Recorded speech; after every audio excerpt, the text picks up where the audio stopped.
How is it going, everyone? Welcome to more Driveclub. And well, today we can see more Lamborghinis on the horizon, but not on the first tour. The first tour is supposed to be called Evolution, the first tour of today, that is. Evolution, I don't know what it means by that, I guess.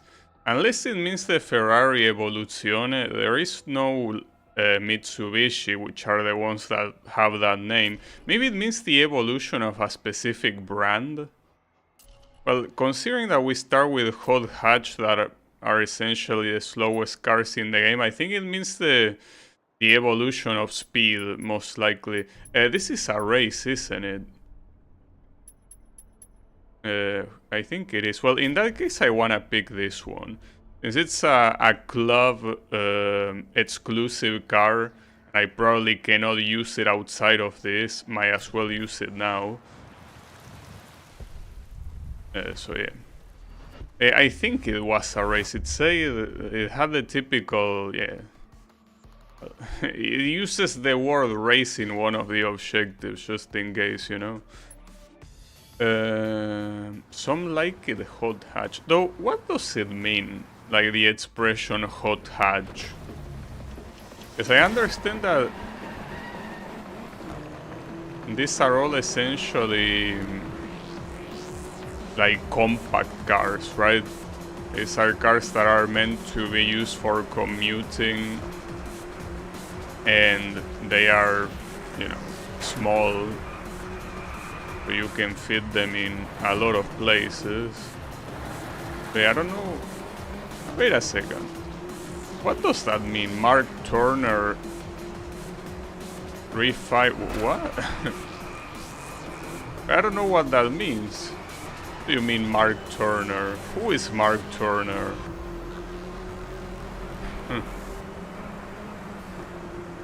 I'm assuming that's a time you have to beat. Like, that part I understand. But I don't think I understand who Mark Turner is. It's not one of the competitors, so I'm assuming it's... Oh, it's one of the developers. That's why it's called Evolution. Because of Evolution Studios. So you're supposed to basically go against the developers. That's the point of this tour. Well, that's interesting. Cool. I mean, I will say a little bit egocentric though. Like the fact that you have a tour exclusively dedicated to the developers. But yeah, sure, why not? Well, the weird thing is that time objective doesn't really show your current time next to it. So you kind of have to look at the top left of the screen to know how you're doing. Okay, and the average time... Okay, Luke Davis, so these are all developers, I gotta assume. Yeah, I will say that's very egocentric indeed. Hey, come on, dude. Every time that I see a game that references the developers in one way or another, outside of the credits, of course, I feel like it's like, come on, dude. You're just the dev, you shouldn't be part of the game. Obviously, it's your game, you can do whatever you want, but yeah, I don't know. I usually don't like it when the dev includes themselves into the game.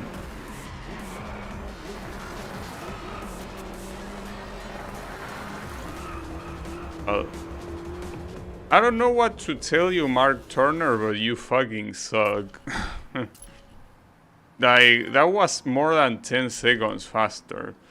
I wanna believe that he's a beta tester, because if that's a developer, you had to hold back. You had to. Or maybe it was one of the developer family members.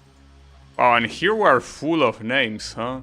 This is a time trial. Basically, you have 339 with the Pagani Huaria. Alright. Sure. So you know that I keep calling it Huaria, it's Huayra. I don't know why I keep calling it that way. I'm a little bit dumb, I apologize. It happens. It's Huayra. It's a weird name, I don't even know what it means. If it even means anything. Oh, this is the mountain pass. Though isn't 339 too fast? That looks like a time that is not easy to get. Well, they are these guys. I understand that the Huayra is supposed to be fast, but that looks like a very hard time to get. I remember here, the previous time trial, wasn't it something like 350? Maybe it was with a slower car, but now I'm not so sure.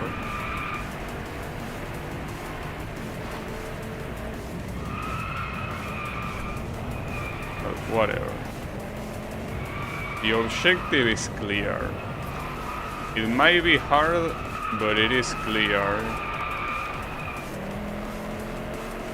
This is gonna be the uphill. We have the very slow portions first.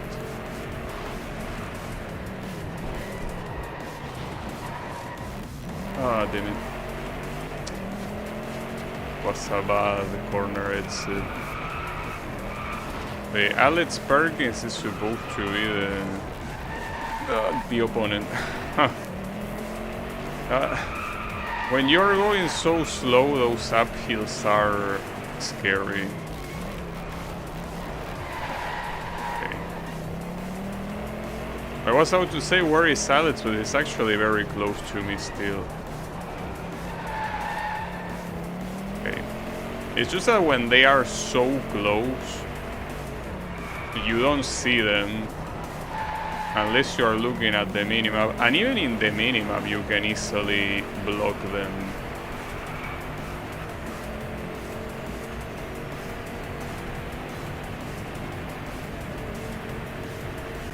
Maybe the time trial I was thinking in this track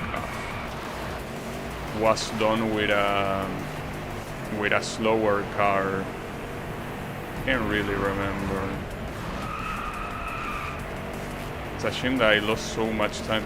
And it's in places like this that you don't want to lose time because it essentially affects the rest of the straight. And this is a very long straight.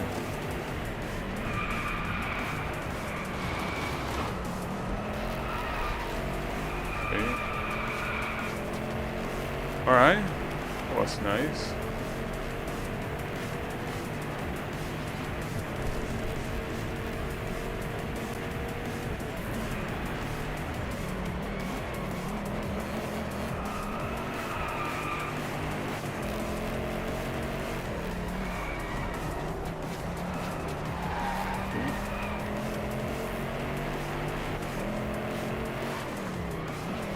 Very, very focused right now.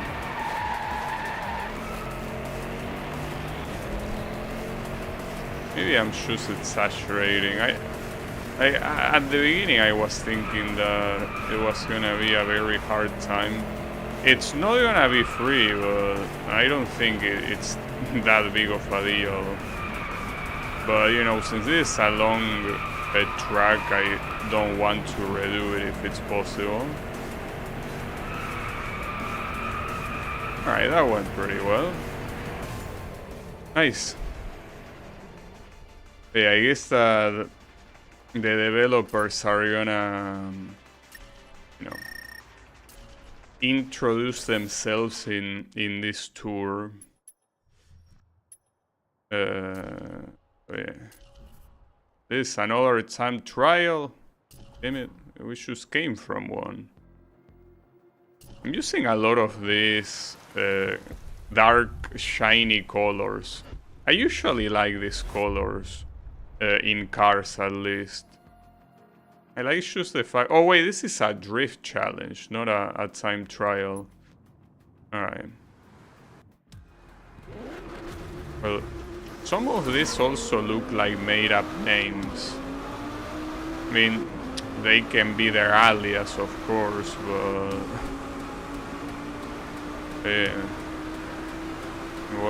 Hal... Is Hal even a name in itself? I mean, if you're gonna put your name as a developer, why not just go all the way? Or maybe it's because it would have been too long.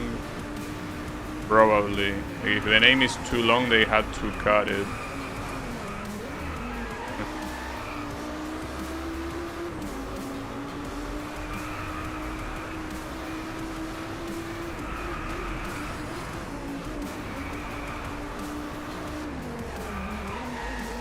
Ooh, nice drift. Very nice drift.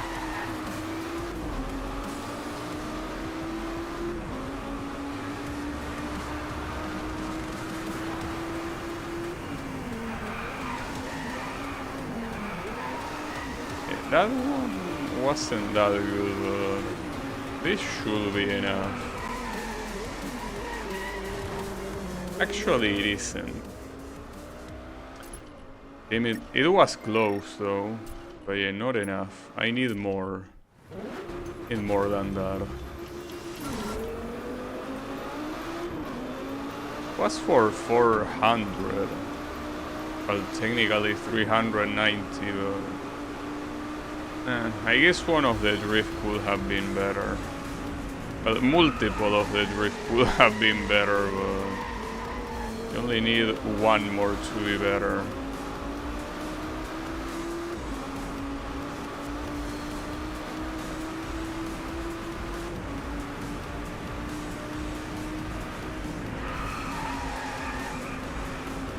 For example, this one, drifting is a little bit hard considering that it's mostly a straight where you want me to drift.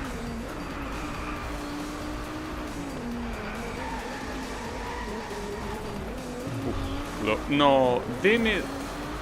Come on, why didn't that count?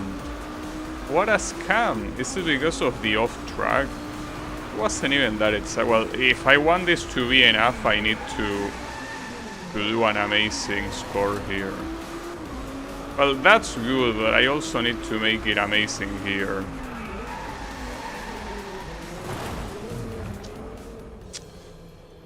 Well, if it had counted, I don't know if it would have been enough. Probably not.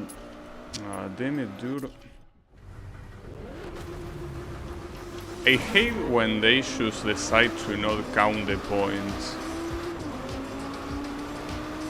I understand that it's to not allow you to cheese it by drifting like super fast and then slamming against the wall at full speed and still counting. But I feel like once the drift is done, anything that happens afterwards should not count. To, you know, take away the score or whatever. What's very clear is that the way that this drifting score works here is that the faster you go, the higher the drift multiplier is. So here I got an insane amount of points last time, but I think I also got pretty lucky. No, that works, okay. And that's enough. By a lot, in fact. Oh, you can get a corner penalty and still keep the score? Well, that's weird. You can go off track and you can... Or you cannot go off track, you cannot crash, but you can do that. Oh, that's a new one, right? This buggy. Wombat Typhoon. Oh, it counts as bonus. Wait, it has boost. That's interesting. It's supposed to be a car with a category of its own. I like to use this one. How do you enter this? Oh, careful with the head. Alright. Damn, they put the whole animation as well. Nice. Well, they were gonna chip out on that, no?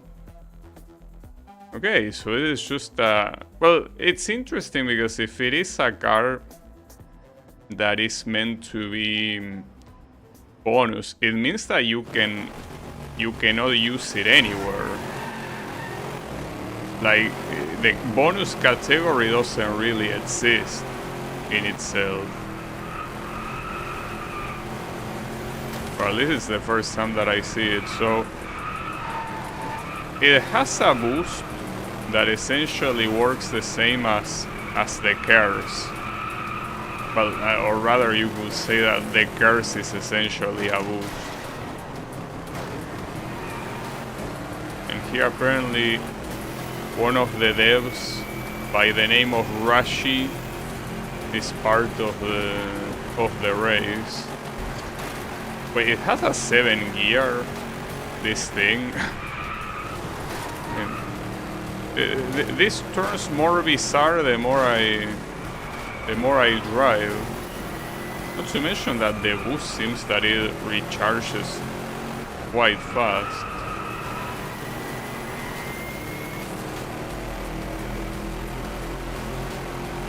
I think maybe this is supposed to be the buggies from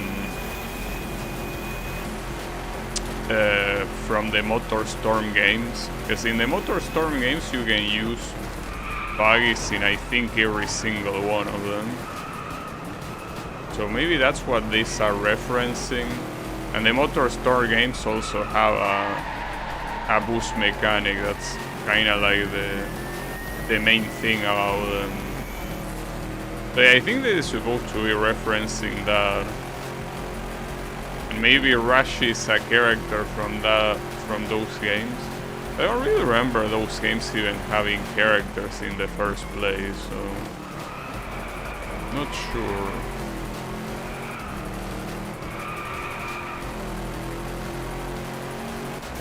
Yeah, I'm pretty sure it is trying to reference that. The reason why they call it a bonus car.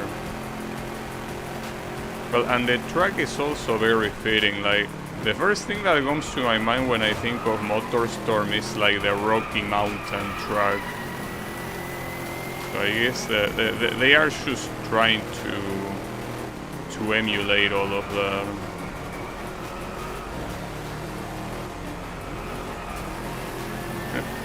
Well, I'm trying to emulate their game and it's not working, so it would be nice if they release it in a platform that is not PlayStation 3. Though, yeah, considering that as a company they are dead, I don't think they can. They got into an accident behind me. Was it because of me? I hope. As a race, this is gonna be free, but it's nice to see that this car is a thing. I mean, at that point, I'd rather use, like, you know, something with cars. I mean, especially because the car with cars is the McLaren. A pretty nice car. Okay. Very bizarre though, I gotta say. Even wonder if that's a real car in the first place. Is Wombat even a company? I don't remember if they had a name in MotorStorm. High Concept what? Rimac Automobili Concept 1. Okay. Well, he only come in 2 colors. That's not a whole lot of variety, I gotta say. Oh wait, it has the. You unlock the door from the mirror. That's weird. Also, there are no names in here. They dropped the idea of battling against the developers this early.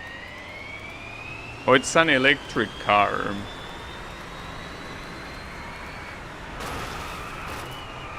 I didn't check what category this is supposed to be in.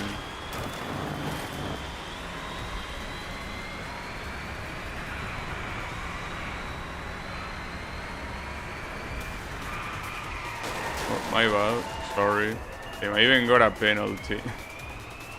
Was a very strong collision. Didn't.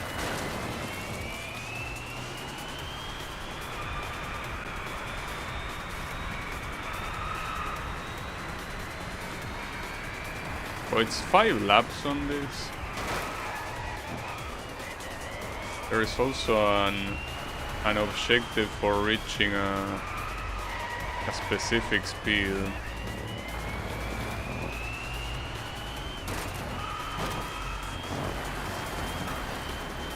Not really a fan of the way this thing handles though. I almost got it. That's the problem, if you're gonna fully accelerate there, you're not gonna have enough time to brake. But it has to be on the main straight. I guess my problem was that the chicane exit was very bad. If I get a better exit, I should be able to do it. I think it's a problem that the first encounter that you have with this type of cars has to happen on the rain, because you might think that the cars themselves handle badly, but it might just be that the rain is not doing them any favor. So it's like the first impression that you get of one of these cars is that the car itself is not very good. Okay, got the objective, so yeah, it was a matter of exiting the chicane better. Alright. So now I need to reach the podium. There are enough laps to reach it at least.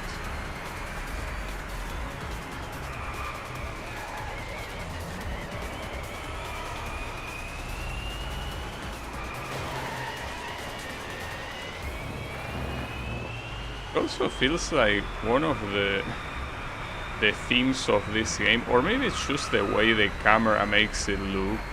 It might mostly be the camera, but it feels like so many of the cars in this game are super wide. Like it makes them look weird. I don't know if it's precisely that they are weird, or if the camera just makes them look weird. Because it's not the only one, and it's multiple of them that look like that. Well, even cars that normally don't look that weird in other games, like the Corvette, for example.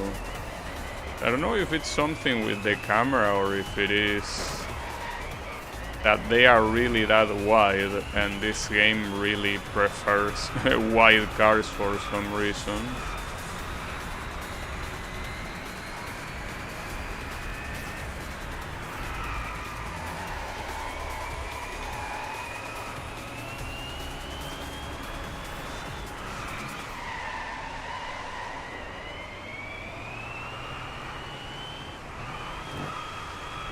Okay.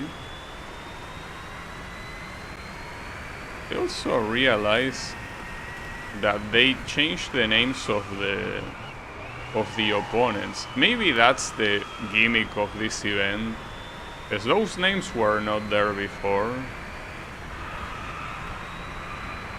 Because they didn't put the name of the devs in the objectives, maybe they should put it in the opponents instead. It could be.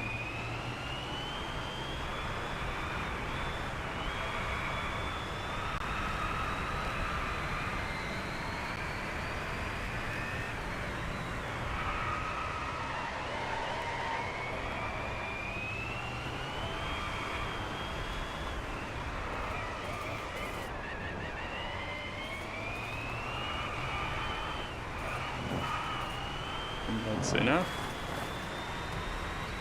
Also very ugly car altogether. I feel like that's something that this game has a lot. Like, a lot of very ugly cars. Like, for example, this and the... I think it was a Peugeot, the Peugeot Onyx. These are cars that are definitely quite eccentric, quite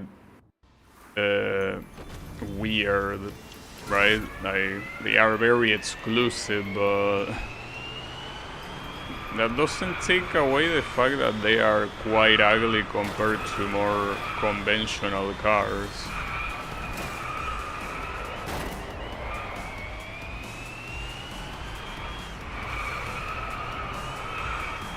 I gotta pay attention to the cornering face of, which is actually here, so if I fail it I can retry it quite quickly.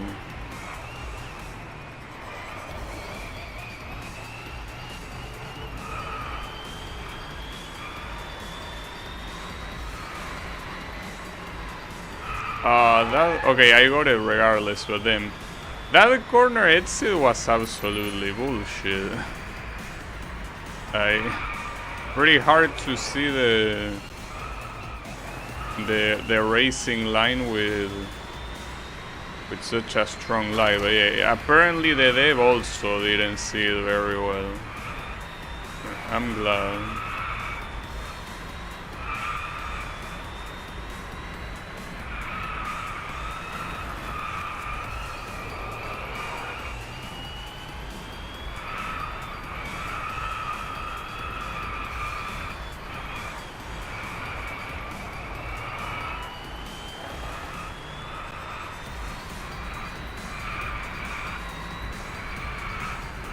They are pretty far.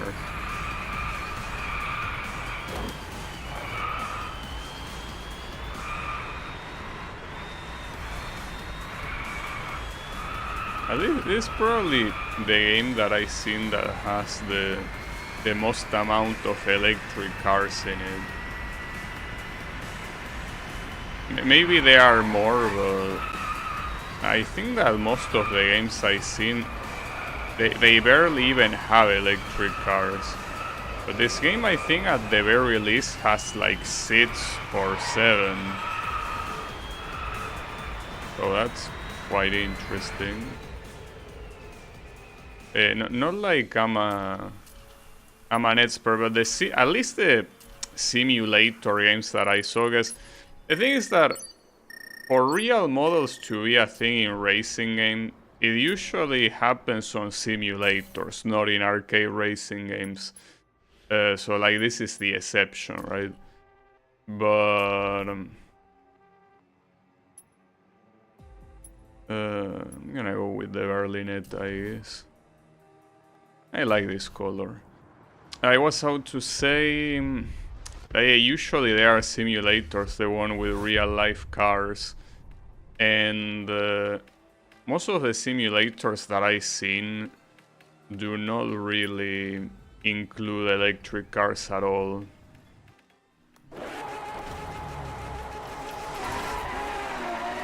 Probably one of the only games that I know that does that. I think I remember Gran Turismo 6 having some electric cars, but they weren't very numerous. Wait, did that count? Yeah, it did count. I hope.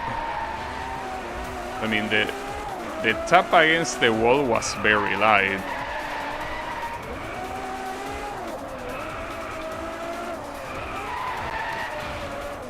That one wasn't very light. Okay, this one will require some risking, because these are very slow drifts. You cannot get that much score from them normally.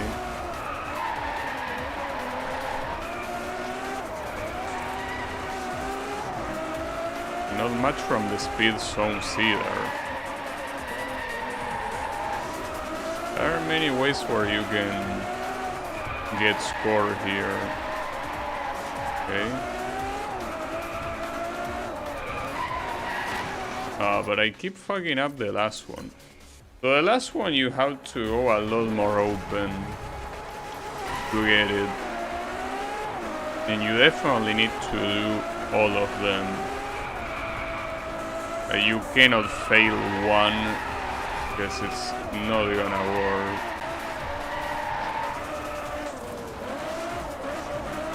It was close.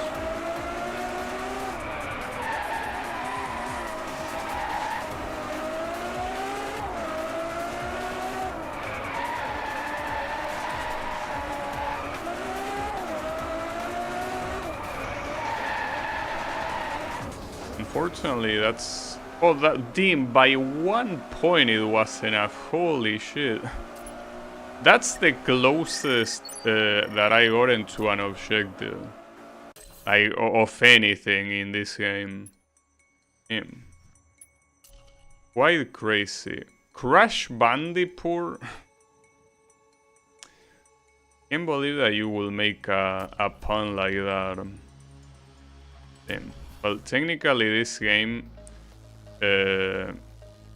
is half owned by Sony. Like, it's made by Evolution Studios, but I think it's supposed to be one of those games where Sony has a big involvement, so yeah. As they are trying to reference another Sony franchise. So the problem here is that this was in 2014, right? Pretty sure that the Crash was already dead at that point. It only got half revived when they released the remake, and I'm pretty sure the remake wasn't a thing back then. Like, the remake released in like 2016 or something, right? Maybe I'm wrong. I don't know.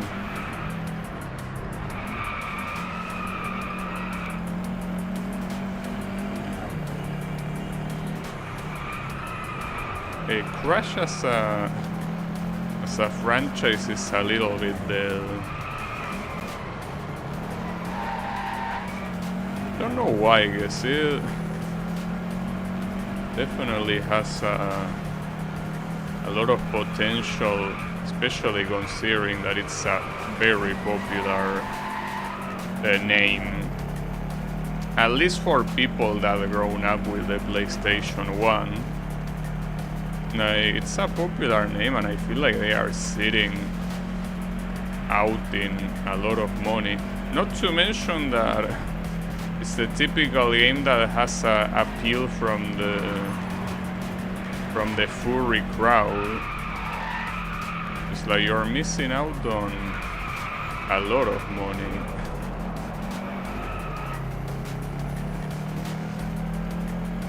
But then again, isn't it owned by Activision? Isn't like Activision like one of the worst companies ever? I think that's precisely the issue. Activision is essentially milking Call of Duty, right? I think that any developer effort probably gets funneled towards that game. Well, that franchise, I mean.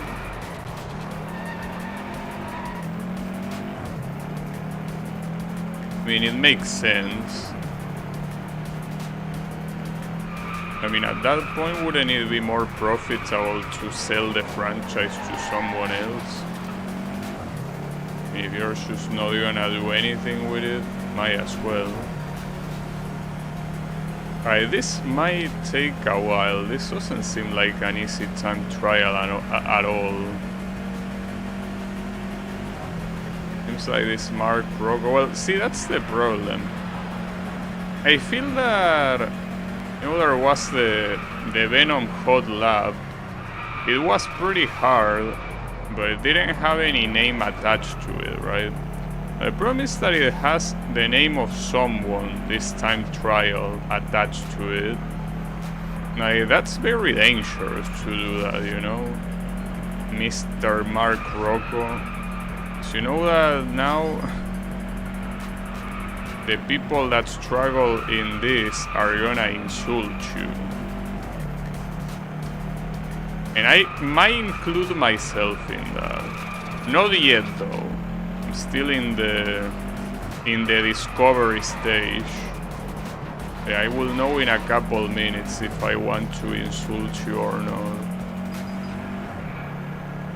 Yeah, I'm just saying, very dangerous thing to do. To put your name as a time trial ghost. Very, very dangerous.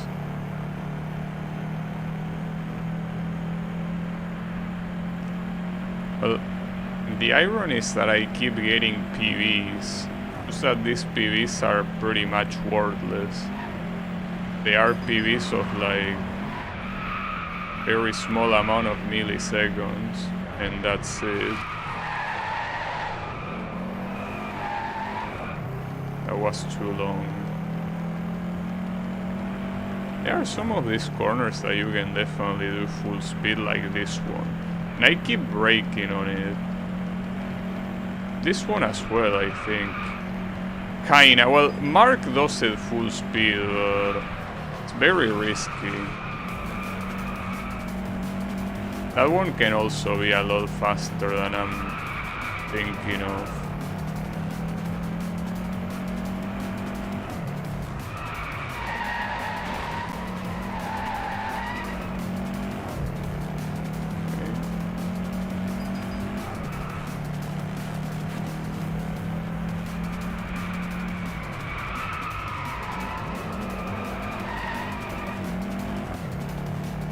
I don't know if that's... No, I don't think that's enough.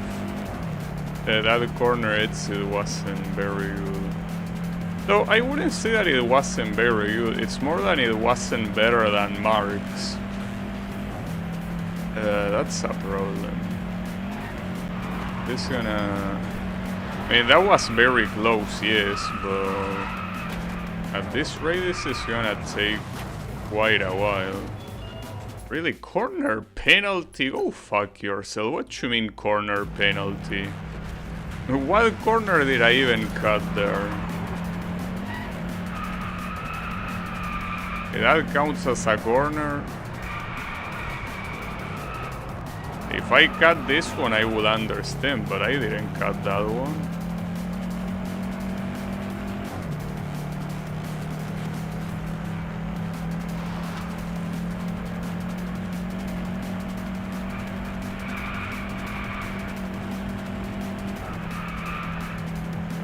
You can do that one full speed without a doubt.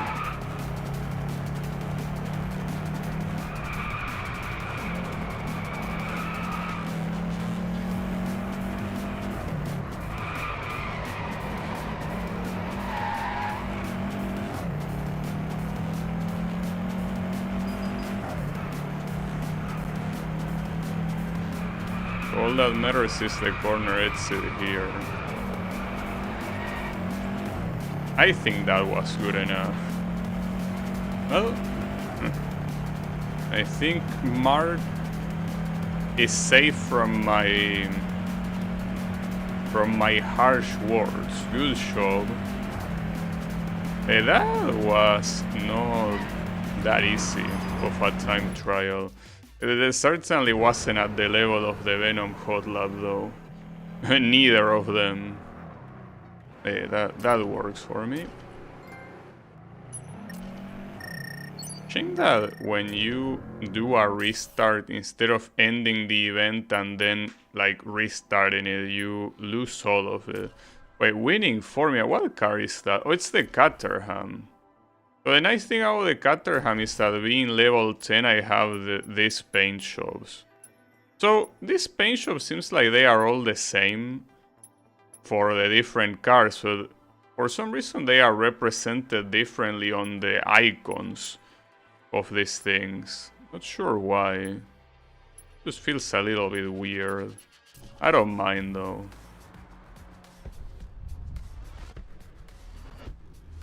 Yeah, I thought it was exclusive of each one, but not really.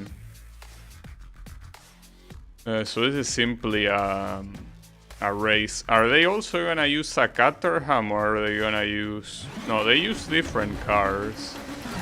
Basically we have a Mercedes A Ferrari. And what's the other one? The one that is in first place. What one is that? Which one, I mean?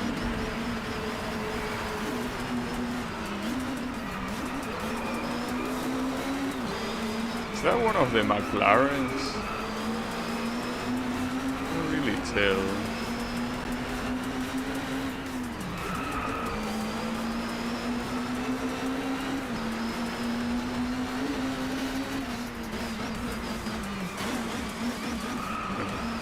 Too slow.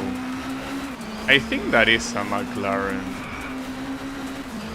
but not a problem for me. Especially when the car you make me use is the Caterham. This car is very nice.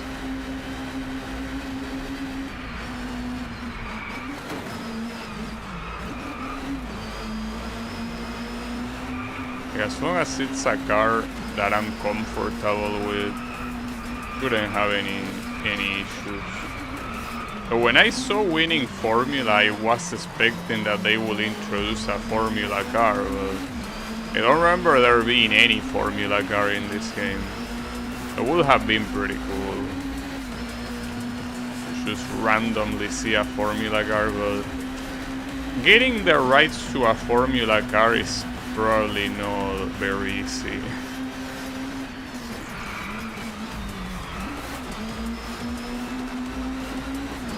Well, not to mention that it will probably be a little bit out of place in a game like this. It's fine.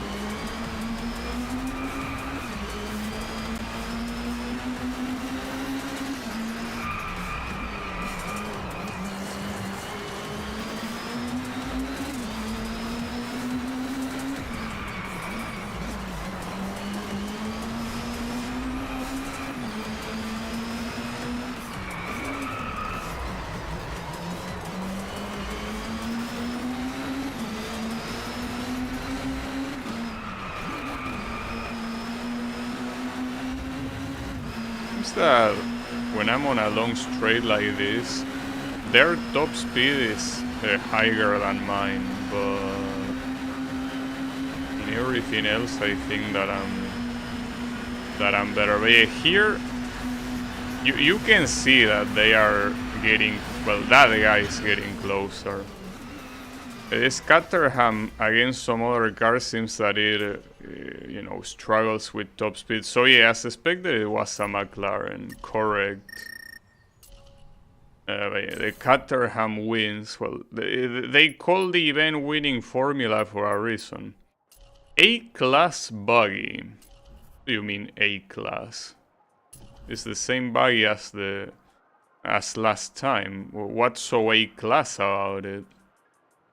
So my real question is, how hard is it gonna be to do a time trial on this thing? Since you have the boost, it will heavily change how you do the lap depending on that. Well, at least it's this track, but it's track with rain. Oh, actually, I got the wrong. Wait. That guy is cutting the track. Wait, are you allowed to do that? Oh, you're not gonna get a penalty for doing that. Well, you should have mentioned that earlier. You can just cut the corners like it's nothing. And here I'm trying to drive clean. But yeah, you can just do this. Like the whole track is yours. Okay. Probably should restart since I didn't know that and I wasted time. I did not remember this being a thing in this game. I feel like something as ridiculous as this I would have remembered. Because you know that even if I didn't remember before I eventually played the event in this playthrough, once I play them I remember that those long events with a lot of laps were a thing. especially the ones that require you to beat multiple face-offs. But this one, even seeing it here, and I'm not remembering this. It feels like they added this after I... No, this is something I know I did, because as I say, in my main save, I have all the stars. So I did play this eventually.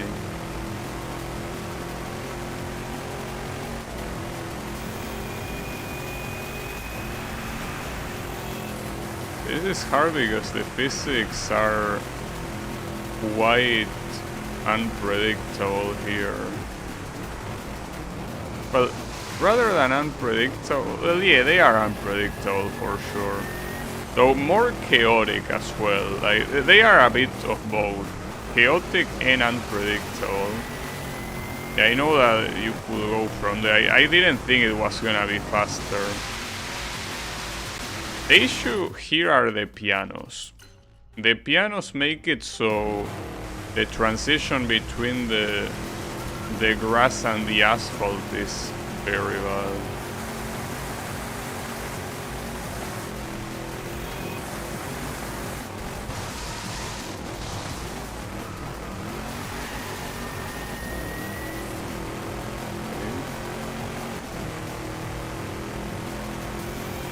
No, you're not gonna do that, Neil.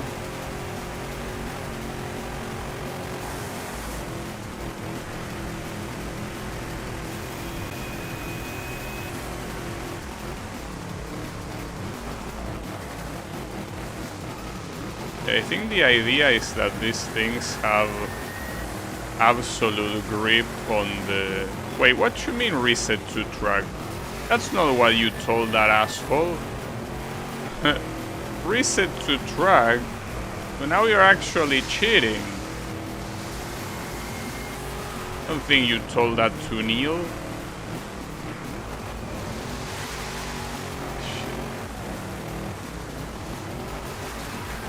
That previous corner wasn't... If I didn't do it so slow, I could have gotten it. What a pain in the ass.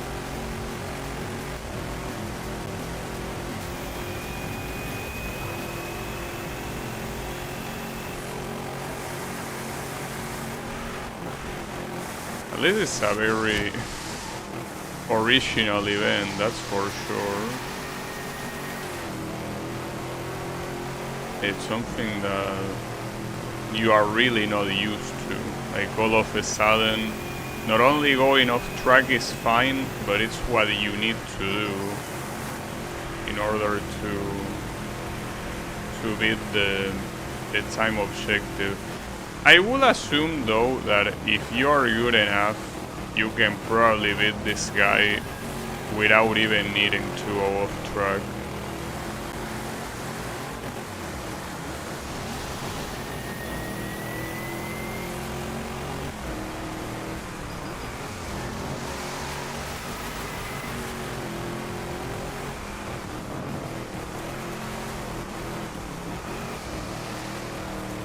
Was a little bit slow too. That should be enough. Yeah, it is. If he really wanted to, he could have done this a lot faster. He was merciful. I mean, obviously, playing this game, you are not used to this, so if the developer really wanted to make this a very hard time trial, they could have. You know, they held back. This could have easily been very hard. Wait, what? Hunatic? I don't know what that means. Is that an inner choke? Oh, this is another one of this. Damn. We're gonna be in another one of these long events. I would like to pick this, since it's a club lock, but considering that one of the objectives is getting a lap time, I should pick the best one, and apparently the best one is this one, so I think I'll do that instead. It's for the best. So, did it say 9 face-offs? How many laps is this gonna be? Like 15 or what? Because it could be bad either way. A lot of laps means it's long, but if it was 9 laps, you have no room for errors. Okay, it's 12, so you can only screw up in 3 of them. At least it's probably one of the shortest tracks in the game.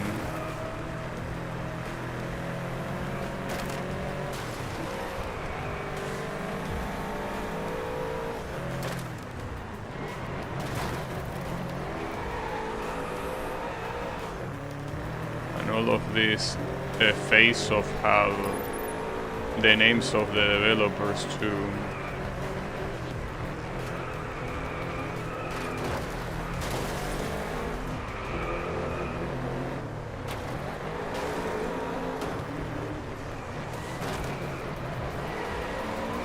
I'm quite worried about the lap time. I think it should be that bad, but he's doing some face-offs and at the same time trying to go fast enough to get the lap time can be a problem.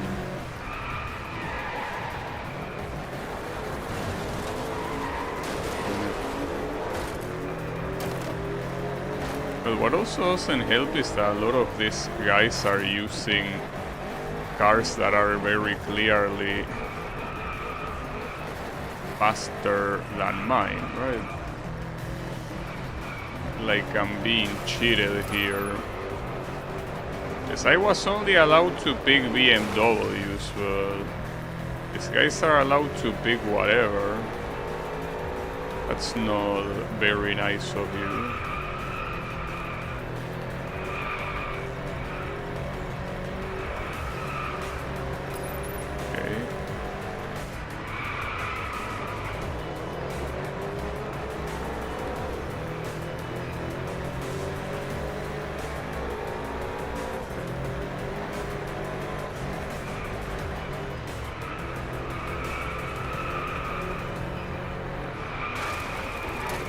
Combine me.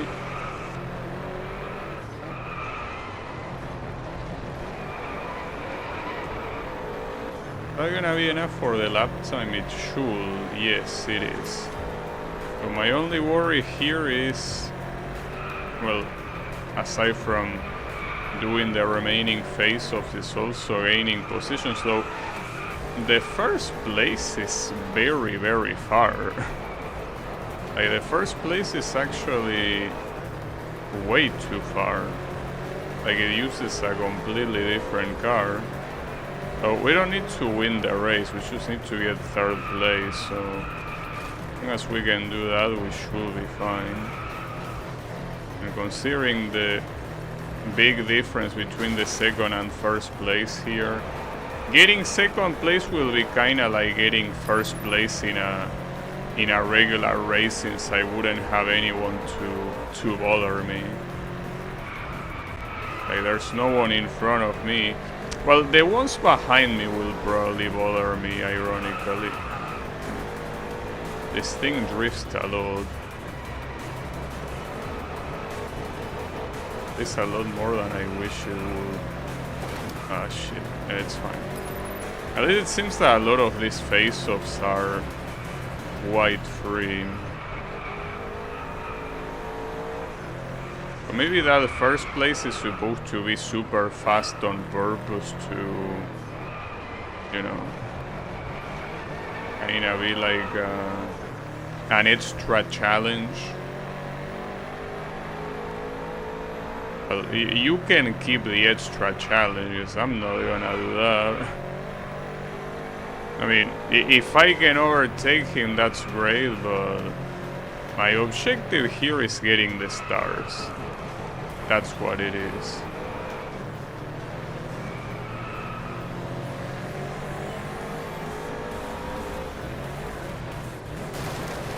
Hey, come on, I was trying to line up the car for the face-off.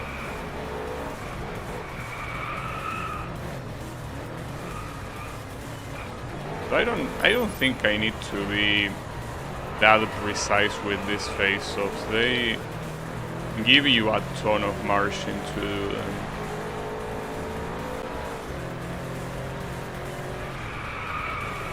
The good thing is that so far I haven't seen a single drift face-off. Oh wow, that one was pretty far.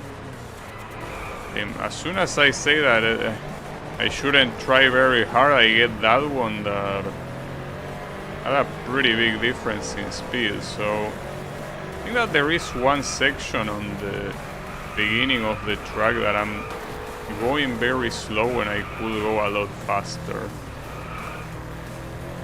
And that might also explain the first place being so far away.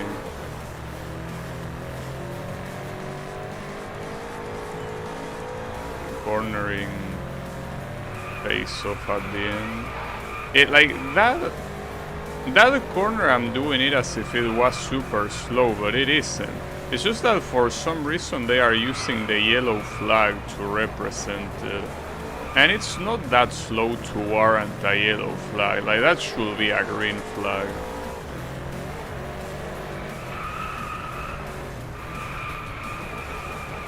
Okay. Cornering face-off. Wait, isn't this the exact same one as last time? Well, not the exact same one, but close enough.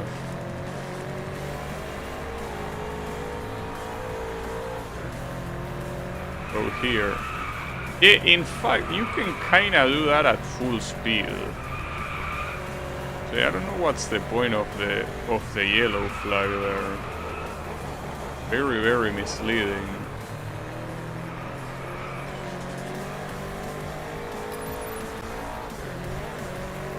I'm also not even seeing the name of the guys on the face-off, because I'm focusing on them. I don't have time to check those names. But in case there is something done, I'm not looking at it.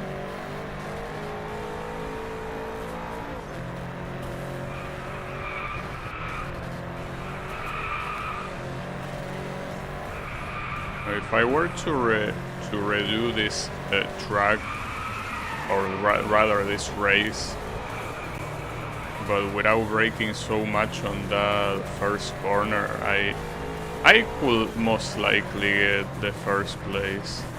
Right now I don't think with the amount of laps remaining I have enough time to catch up. Wow, that wasn't enough? Okay, that can be a problem. Forget about the first place, you need to get one more face-off, and there's only 2 more chances. Okay, this time we learn. Okay, this one, wasn't that the same face-off that I failed last time? Are you repeating them? I mean, then again, in a very short track like this one, it's not like you can do much. I'm pretty sure that the previous events like this had completely different face-offs, like they didn't repeat each other. I also wonder if you do get an achievement for winning, like for getting first place in this event, because that first play being so far is not normal. That has to be done on purpose. But then again, I'm not gonna find out.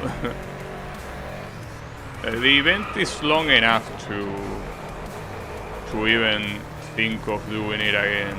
I think I'm fine the way I am.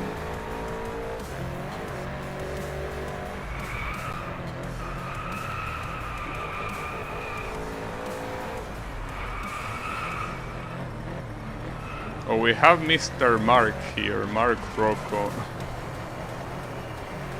Same guy from that time trial. But I beat your face off. But still got all the stars. But yeah, I don't know what's the idea of that first place. What car is he even using? He's using a Porsche. Fucking cheating asshole, and here I'm with a BMW. No shit you won. What an asshole. It's the only one using that car. Well, every single opponent think it was using a different car. This one is called Smooth Finish and it's a time trial. As well use the blue color now, I guess. This is a long one, so it's also the kind of time trial that you don't want to repeat. And we're going off against the Pope. Him. None other than the Pope, huh? Not expecting that. We could say holy shit and it will be fitting. Alright. But we ideally don't want to retry this, so gotta focus.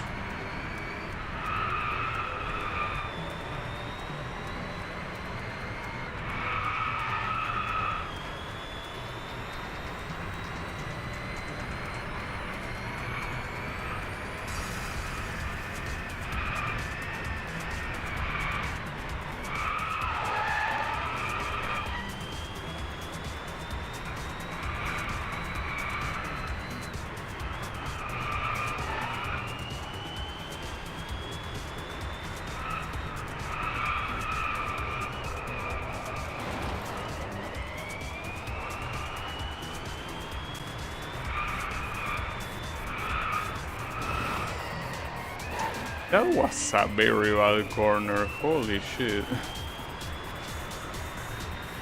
At least we're pretty tight with the fastest goals.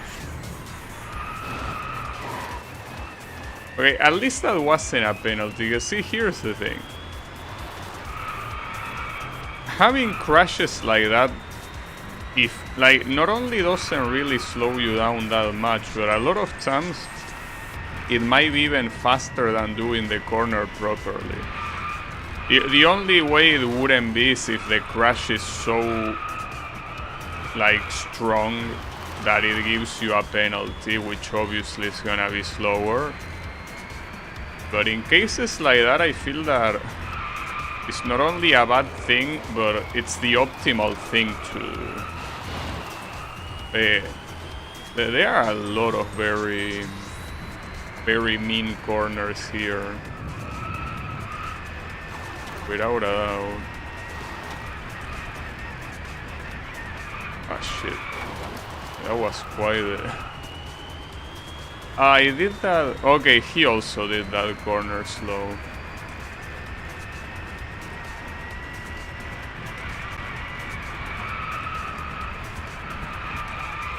Shit.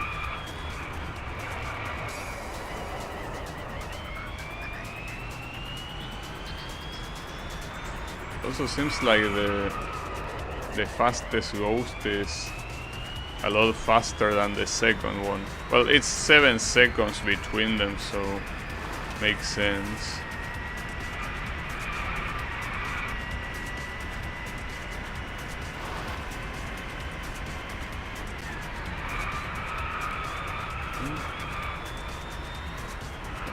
But we're fine.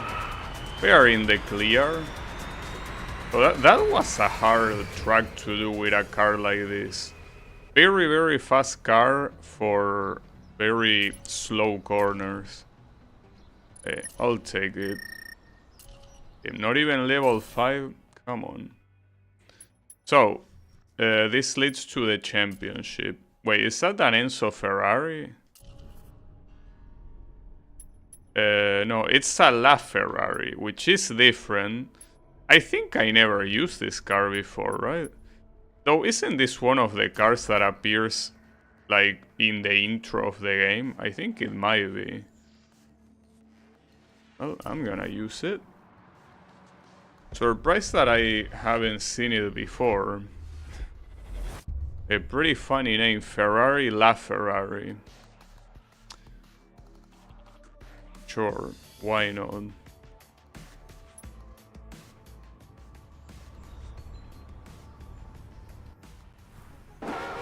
Oh, damn.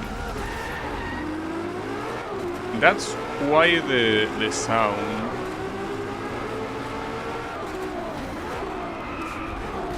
Without a doubt.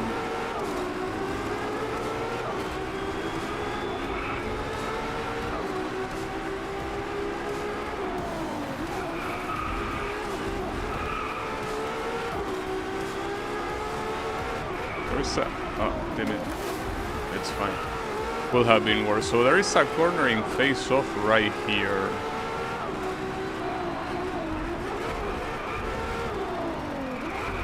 No, that's too...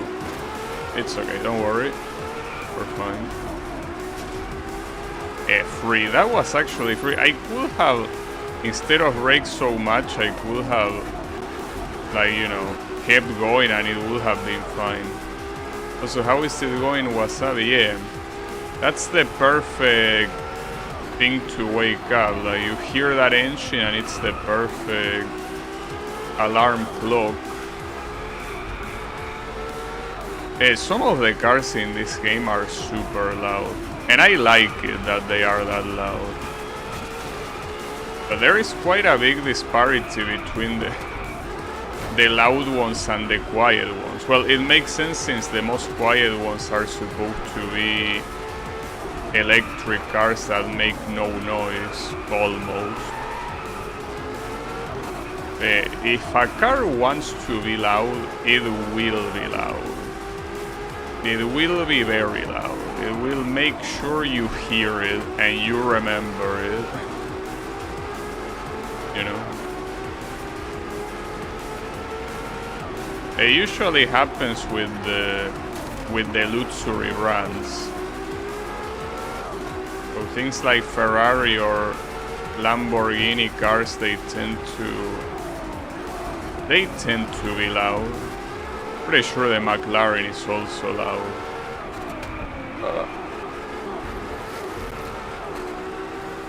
Okay. There's a fellow Ferrari here. I got the first place. Though getting first place here wasn't that simple, all things considered.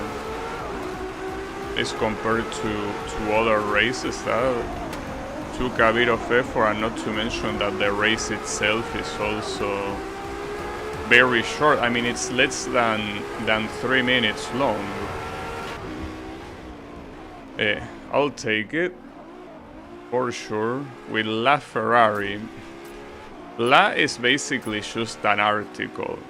Like, it means the. It's a female singular the. But yeah, it's just an article. It's calling it the Ferrari. Like, it's not any Ferrari, it's the Ferrari. That also implies that the car is female. You already know her pronouns. You don't need to ask. It's right there in the name.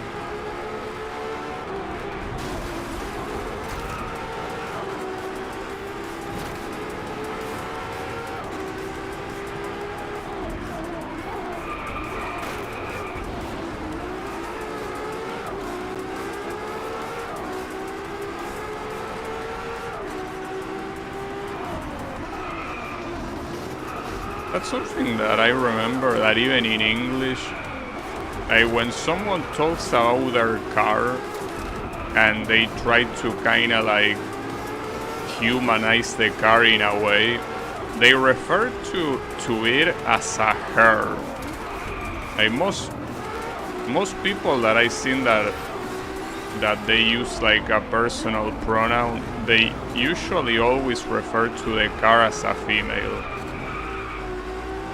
But obviously there are also normal people that just use it.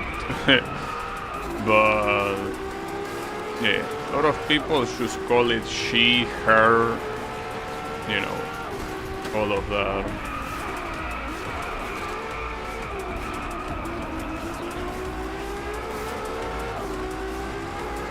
Yeah, I guess some people really have to give a human trait to their things. I mean, it's more understandable when it comes to pets, since they are, you know, living things. Even if they are not human, it makes sense that you will call them with male or female pronouns. But I think a car is a different story.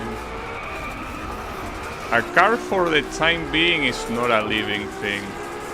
We don't live in the world of cars. Where you have the Ray McQueen, supposed to be a living being. But, you know, we don't live in that world.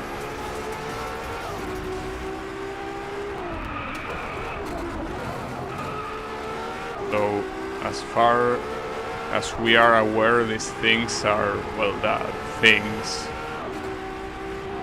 For now, you never know, because with all the thing about AI and whatnot, maybe at some point you will see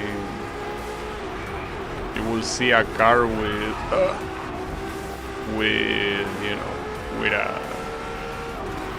with an attempt at a conscious, right? Cacho. You know, in Spanish it's different. I think he says "cuchao" in Spanish. It's been a while since I watched the movie. But when I watched it, it was back when I didn't know English, so I obviously watched it in Spanish.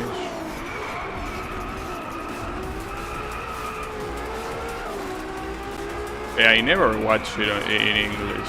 Though, to be fair, I also never watch any of the sequels. I should do that. Like, I should both watch it in English and watch the sequels as well. I think a lot of people say that the first movie was the best one. Which it's usually the case, yeah. I heard the sequels are worse. Yeah, that's what I heard too. I don't know. I mean, when it comes to Pixar, it's kind of like a mid-sell bag, right? Like a very mid-sell bag. Because you have movies like Toy Story.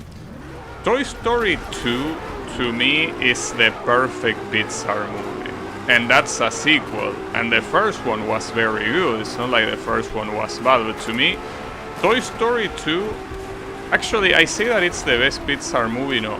It's the second best Pixar movie. I think that the best one is The Incredibles, the first one. That movie is just... Oh no, hold up, I forgot about another movie, WALL-E. Then Pixar did so many good movies.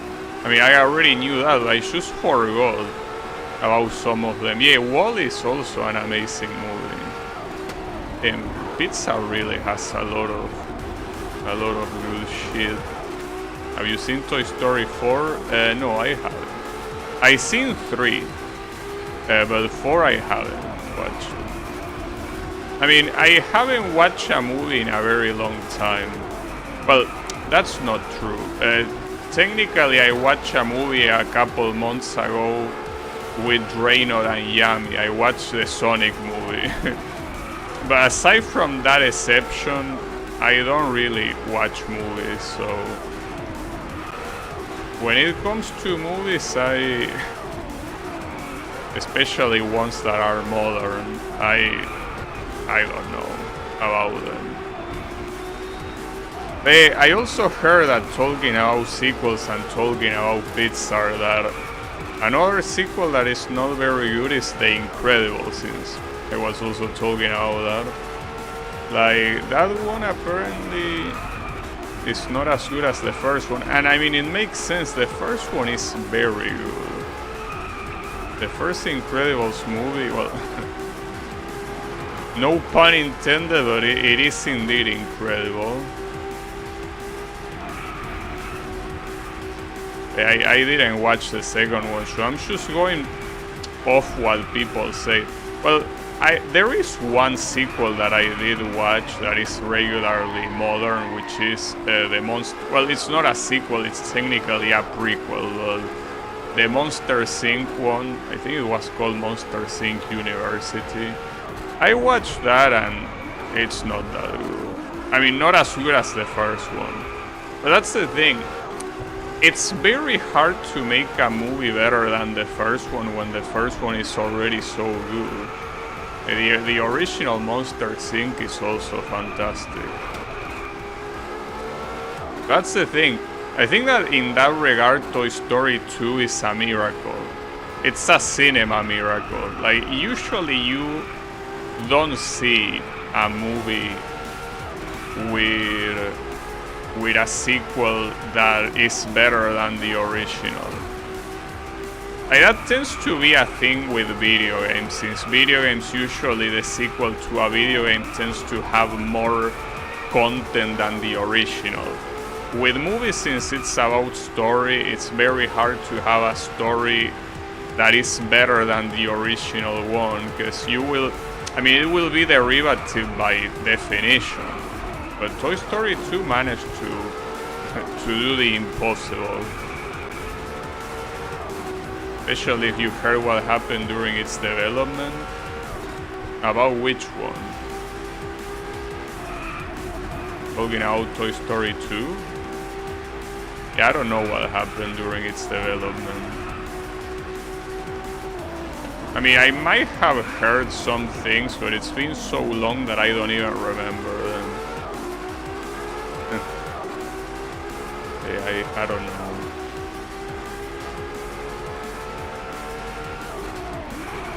I mean, usually movie production tends to be very messy all around, you know. I mean, the thing is that these products are products that require so much shit for them to be a full thing, right? Apparently they erased the files by accident while making the movie, and they had to load a backup an employee had.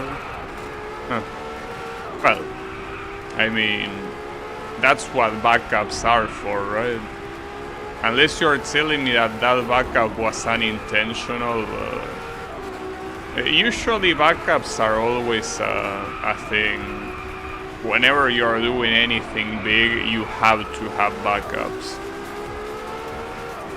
Regardless of what that is, if it's a movie, a video game, anything that has a long development process, you need to have backups. Especially here, that aside from time and effort, there is a lot of money involved, you know. Like, lots and lots of money involved. So yeah, even more important to have backups. Okay, oh, that's the end of the championship, okay. Got him. I also got team level 6 with LaFerrari. So the next tour is the one with the Lambos, which is precisely what I was looking forward to. So on to that we go, Lamborghini icons. And the first one that you get is the Sexto Elemento, which, yes, means its element as the name of the event suggests. And this car is so exclusive that, as you can see, you cannot change the color or the livery. Like, you only have it like this, you know? So yeah, this is it's supposed to be an extremely luxurious car. I mean, Lamborghini is luxurious enough as it is, so this is like it's like the premium of a premium. I even wonder how many copies of this car exist in the world, because I can imagine that this is not a very common car. Like, this is probably a super exclusive car.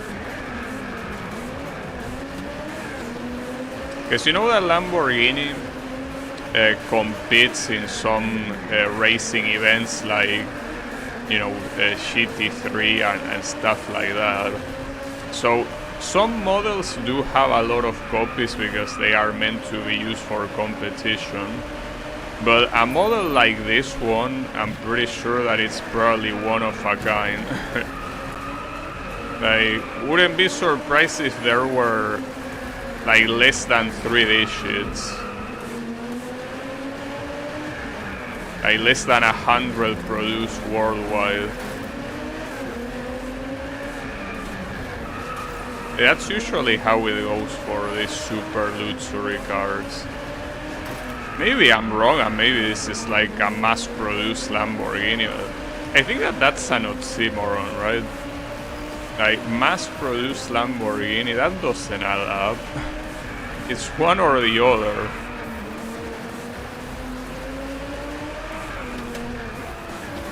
But yeah, kinda have my doubts. The one that I'm looking forward the most to here is the Diablo. Probably the Lamborghini car with the edgiest name. Literally means devil. And I'm pretty sure, I mean, it has to be here because there is not a third Lamborghini tour, so I'm assuming they had to put it here. But I do wonder if these are the only 2 Lamborghinis they introduced in this tour. Like the Sexto Elemento and the Diablo. Oh, and by the way, I checked Aventador in the translator and apparently it doesn't mean anything. Like, not in Italian, but not in any other language either, apparently, so I don't know what they try to say with Aventador, but apparently doesn't mean shit.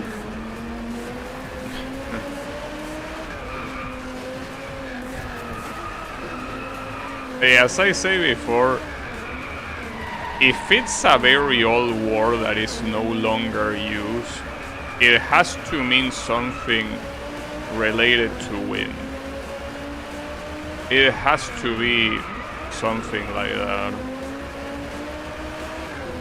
Considering the word for wind in...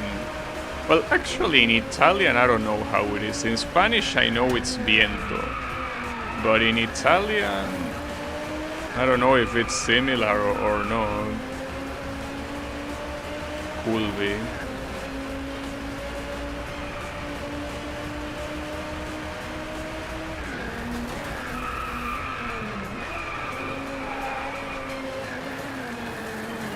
Come on.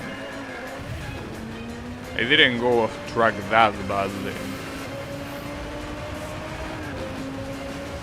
Well, I probably did, but it's fine. So keep in mind here that there is a time objective at the end of the race. So something like that penalty could be very bad. It's just that I assume that it didn't affect me that badly, that penalty, right? Surely.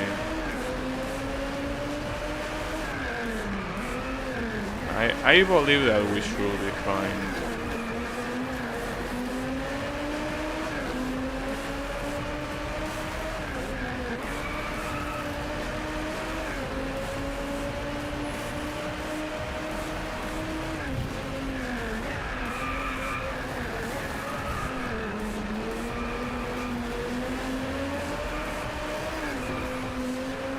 So, these braking lights should not be legal under any circumstance. You can barely tell when they get lit up. Like, especially since it's supposed to be something that the car behind you is supposed to see. Like, I cannot imagine this car being street legal. I mean, a lot of these luxury cars are not street legal, but this one, with how non-existent the lights are when you brake, yeah, I don't think this one will be allowed in any public road.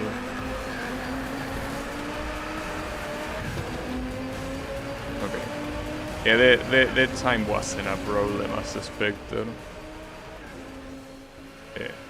The sixth element. What is the sixth element, you might ask? I think the better question is, what are the other 5 elements? Right, rev limiter. Oh, this one is another one they introduced, reventon. That word is kind of like an explosion. Like, at least in Spanish, I mean, the word reventar means to blow up, right? So, I'm assuming that... Well, then again, this event is called rev limiter, which is essentially... A rev limiter is something that limits your revolutions, but I don't think it means that, right? Unless that is the translation. Well, maybe in Italian, but I can tell you that in Spanish that means an explosion. It's not a normal word to use, though. Like, I mean, you can use it if you want to. It's not that common. If anything, it's a funny word. I think that is the kind of word that you will use in like a funny, well, a very informal conversation, I guess.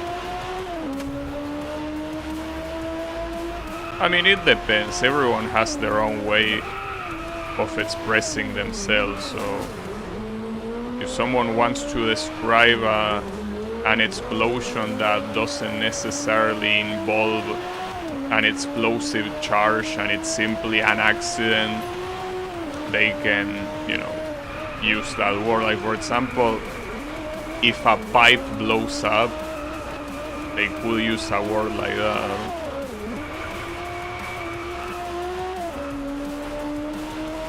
If it means rev limiter, that's a different story. Just that I kinda doubt that it means that.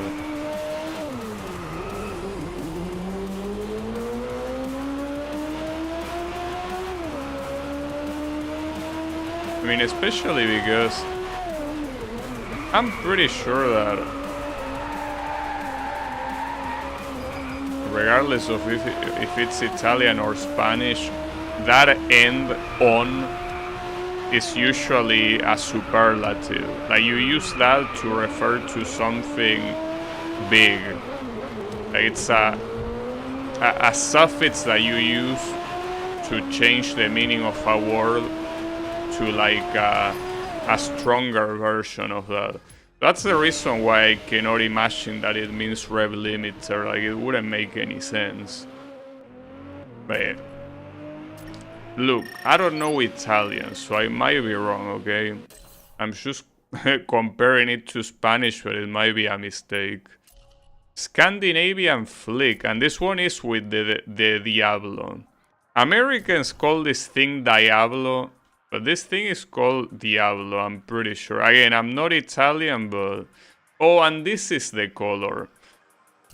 I remember having a toy, as I mentioned, either having or watching in a like looking in a magazine, a toy that was this car. Well, not precisely this variant that says Super Veloce or whatever, but like the original Diablo. And I'm pretty sure it had this color. It is a very classic car. It's like, when someone thinks of Lamborghini, they are most likely thinking about this one. It's most likely its most famous model. So pretty weird that you introduced it on a drift event. Yeah, I guess why not.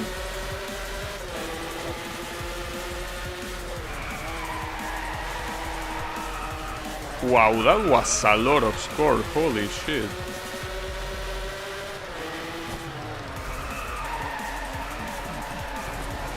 I mean, I know that I took the corner fast, but damn. I'm assuming you're kinda intended to do it that way. Oh, that sucks. Okay, it's okay. Team, I expected some points off of that final drift. Fuck. I can't believe that I fumbled it on what essentially was the widest corner. Like, I had so much room to drift and I blew it. And whatever. And what's important is getting that first drift. If you get that first drift, you have a lot of margin to mess up later.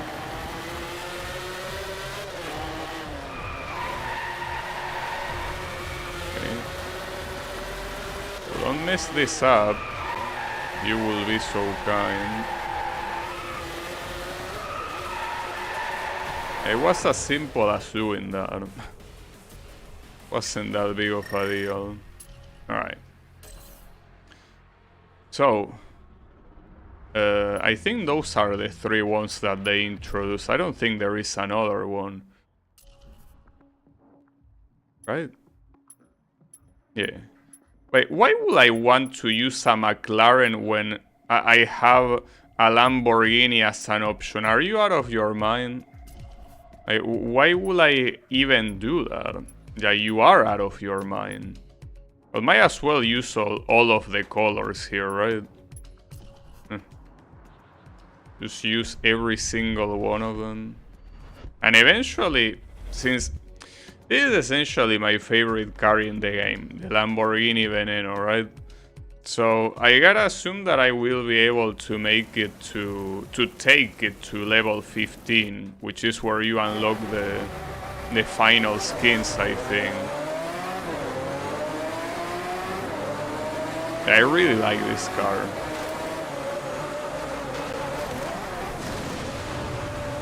Wow. For some reason, none of that took away the clean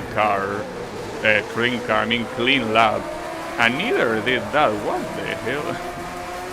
Are the referees asleep or what? Like, this shouldn't be counted as a clean lap. Or maybe it's clean because it's raining. Maybe that's why it's clean, because if it's about no incidents, this is definitely not clean. That was a clean lap, dude. According to the game, that was a clean lap. It's that the standards for clean here are very low.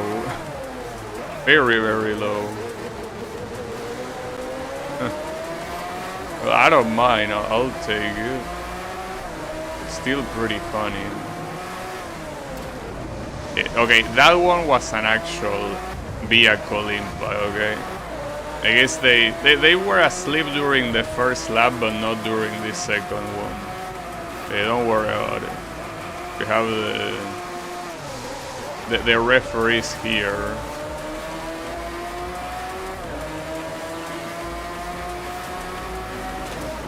Shit. This McLaren really wants to win the duel between brands, but I won't let you. It is essentially an Italy versus UK match. I won't let Italy down. More importantly, not Lamborghini. See, I did that to make it look cooler, okay? Clearly. I know. You won't catch me losing with my favorite car. That will be the ultimate dishonor, right? Both to me and to the car. But yeah. Don't worry, we got this.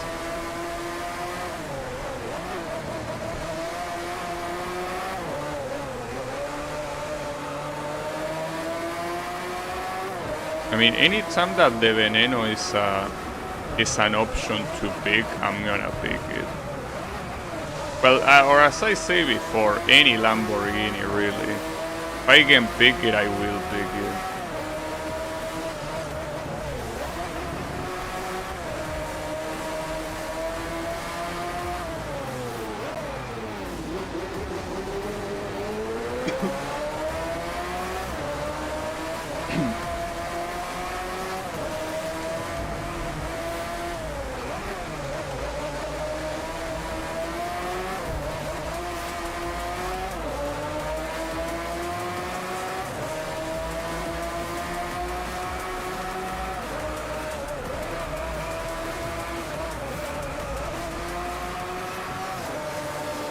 Nice. I still find it incredible to think that the first lap somehow managed to be the clean lap. Like, that definitely shouldn't have been won, but how could I complain? Now this is the one that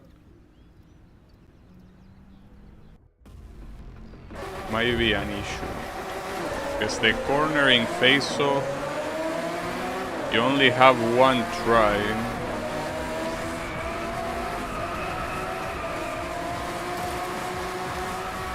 Only one attempt.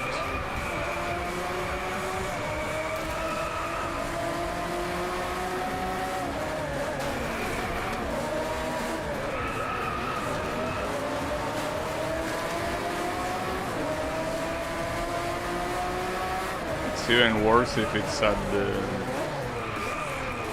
end of the track.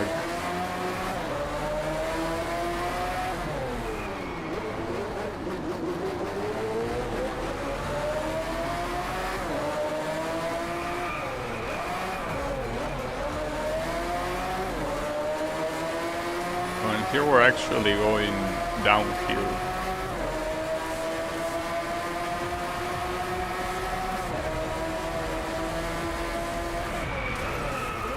Oops. Wait, I thought after the bridge came the tunnel. Oh well, it does. It's just that it doesn't come as soon as I expected. And also, yeah, the last word in the top sign says indeed tunnel in Japanese. Just I wasn't expecting that it was written like this. Like, it's basically, it uses the N katakana and also the ne katakana, so it's like it has a double N. A little bit weird, but why not?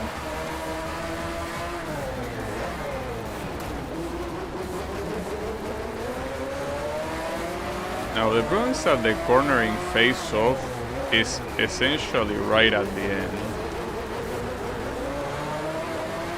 So yeah, that's a problem. How are we gonna do that? Well, how are we gonna do it is, as always, but we really gotta do it. That's not a good start, but it's fine. Team, you really... That's a fucked up racing line. You want me to actually go to the part of the track that doesn't look like you should step on, but whatever. I'll do it.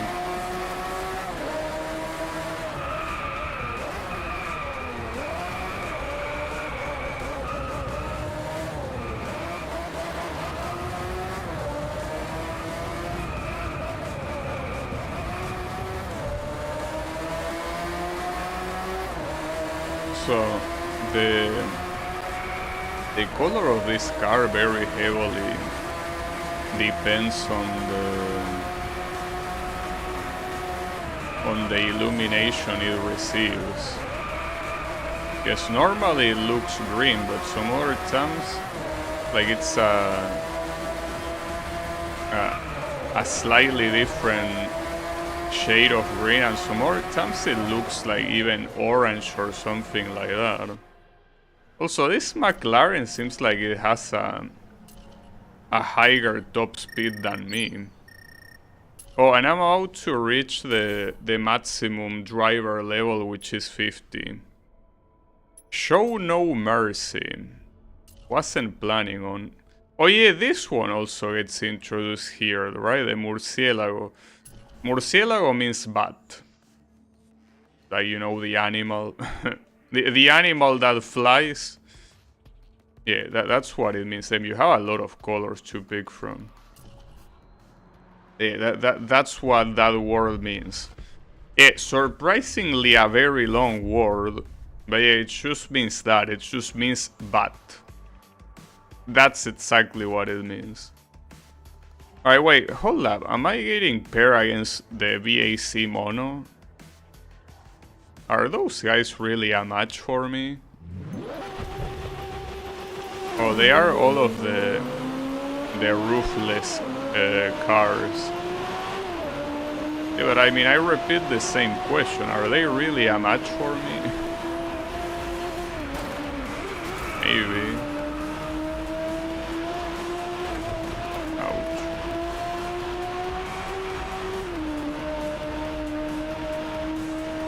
Maybe they are. Well, specifically the Ariel Atom. I don't think the other two are. But this guy, yeah.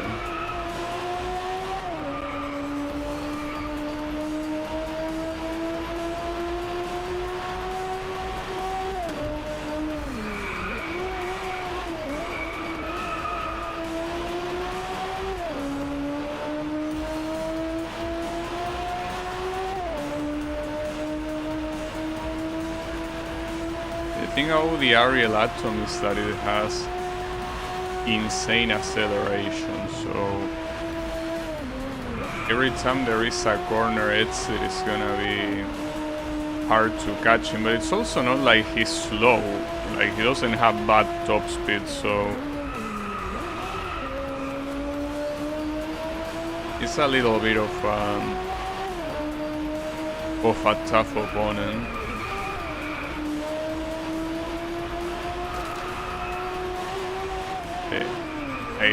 I got you.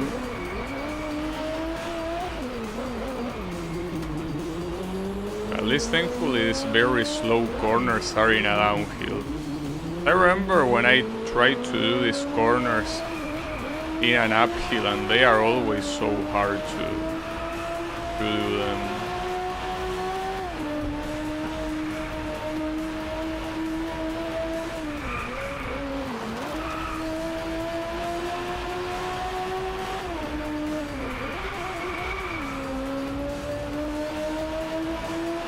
Despite being the leader, you can never count out that second place.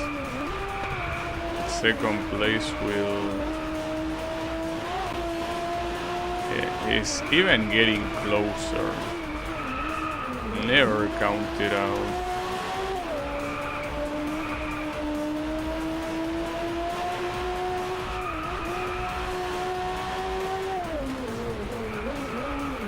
There's something that I'm noticing, that every single one of these Lamborghinis has a very weak braking light. It's like they want to get into accidents, you know? Like, what's the deal?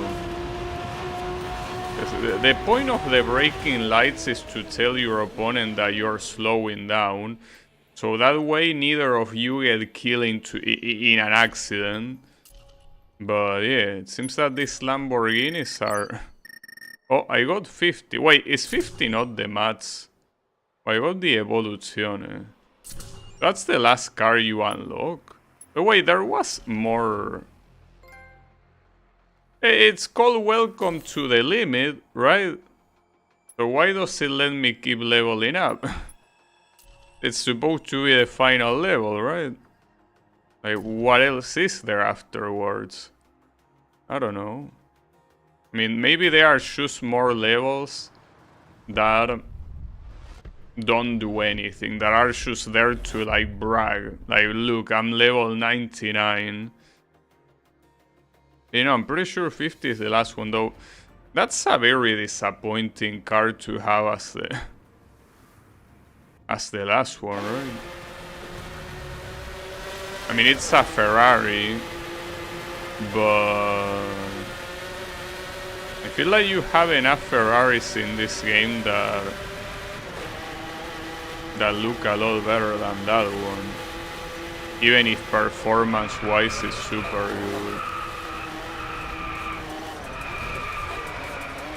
So why does the game insist in doing this track during nighttime? This track is hard enough during the day. You're bragging out my rank in a game you can't even play anymore. Yeah, I know, right? No, I mean, that's even more of a reason to brag, right? Like, look at me being the maximum level possible. I challenge you to get me. But hey, the trick is that you cannot, because you cannot own this game. But you cannot purchase it. So unless you already own it, or you somehow manage to emulate it, you're not gonna get a better rank than me. It's the one thing that I will be unbeatable. Ooh, that was an amazing drift and I can't believe that gave me the victory. That's crazy, that drift was so good that it actually gave me the victory. That's probably one of the only times you're gonna see a drift being the best course of action. Holy shit. Absolutely crazy. Mind-blowing even. Alright, cool. Blowout. And it's a drift challenge. Yeah, see, blowout. That will be the right translation for Reventon, right? Correct. Yeah, I'm pretty sure that if you want an English word for it, it will be that, right? I don't know why the first one they call it rev limiter.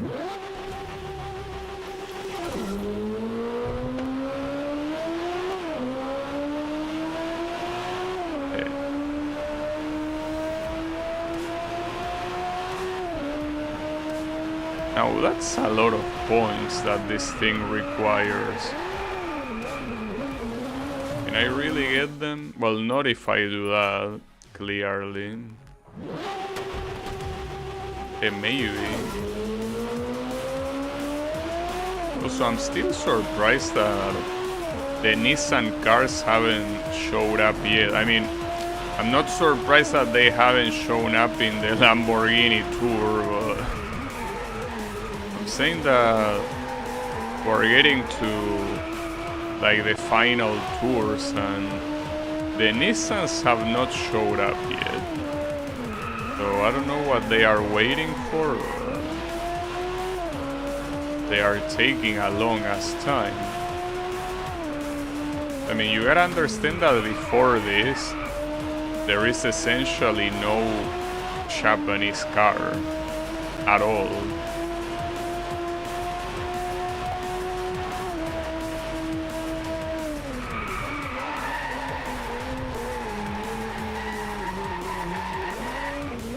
Did I get it?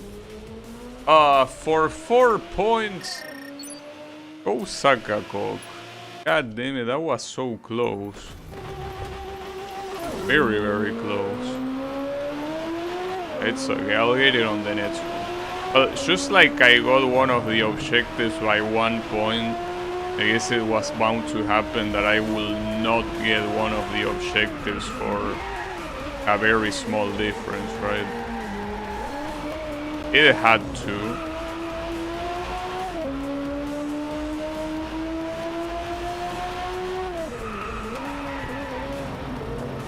Oh, that was a very good drift.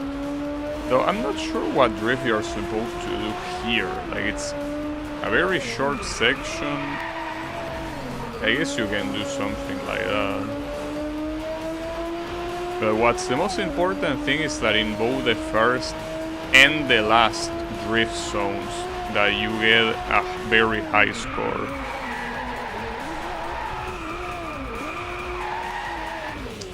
But I couldn't. This one might be hard, and it's hard simply because it does require you to get a very elevated score. all things considered. It's fine. So be it. I mean, not because an event is a drift event necessarily means that it's gonna be free, you know. Just that most of them are free doesn't mean that every single one of them will be free. Okay.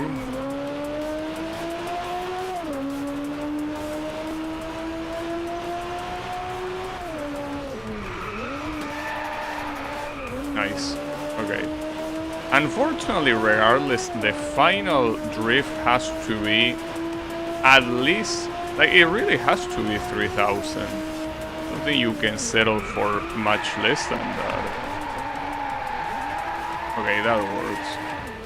I combined the hand brake with the regular brake.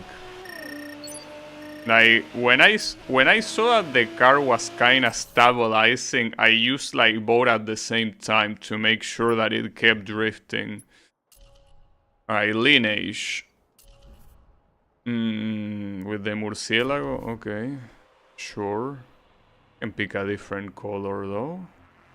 Like... orange, I guess. Well, actually...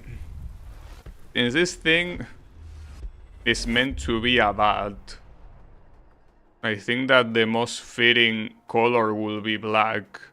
Well, you can see that even in the cover they are using orange, so I think it's a fitting color. So I think the point of this is that you race against the other Lamborghinis.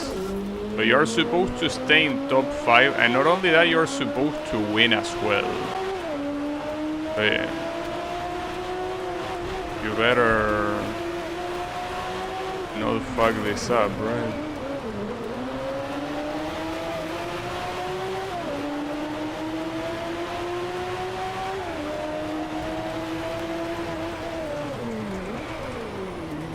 I mean, the only way that you can fall below top 5 is if you get into a spin accident. And that's something quite possible in this track, that's the thing. Because of the sides of the track being so weird, you can very, very easily spin badly. So you gotta be careful, without a doubt. There's not much more you can do about it, just gotta be careful. The question, I mean, I think in any of this you don't really need to ask the question of where you get the speed objective, because it's most likely always on the main straight. I doubt that it will be anywhere other than the main straight, like it has to be here. Yeah, it is here. There is a reason why most tracks in the world like end with a straight instead of ending like before a corner or in the middle of a corner. It's a matter of safety, because essentially when the race is about to end, anything that happens after the finish line is irrelevant for the race. So that means that anyone that just wants to win, they could do a very dangerous maneuver just to get past the finish line faster than someone else. So that's essentially the reason why finish lines are always on a straight. If it was in the middle of a corner, you could easily like go super fast across the corner, and then once you cross the finish line you go off track. Like you're going so fast that you obviously are not making the corner properly, but you go fast to finish fast, since whatever happens after the finish line is irrelevant. So yeah, to avoid situations like that, they have to make sure that it's a straight line. So that way you can go as fast as possible without risking yourself. It makes sense. Also, I'm completely dominating here. Will it be that this car is so much better than any of the other ones? It might be. Because they are not even close to me. I don't even know if there is another car of this type here. I don't even know if all of the other opponents are even Lamborghinis or if you have other brands mixed in as well. Not sure.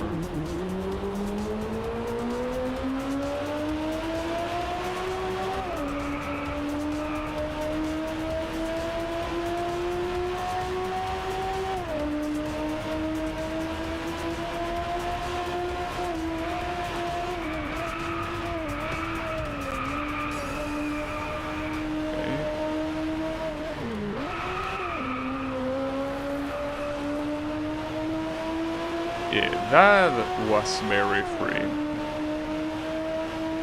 I'm really curious to see what cars my opponents were using. Because this looked like they didn't even have a chance. Okay, no, there were others using the Murcielago, but I guess they all suck. Guess I'm the true Lamborghini enjoyer here. Makes sense. Right, playing the dozens. What does that mean? Well, you can pick any supercar here. Well,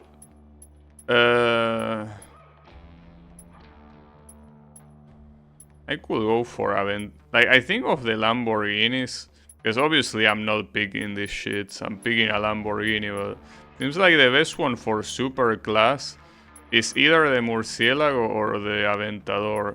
I will say the Aventador is slightly better. Not to mention it also looks better, so I'm picking this one. I mean, I would like to pick the Diablo, but... Well, technically, the Diablo is not that far in terms of performance, but... in acceleration it definitely struggles, so... I could also pick one of these. I could pick this one, I guess. But yeah, this might be the best Lamborghini on the supercar category, probably. If it wasn't for performance, I would have picked the Diablo simply because I think that it's a prettier car, you know?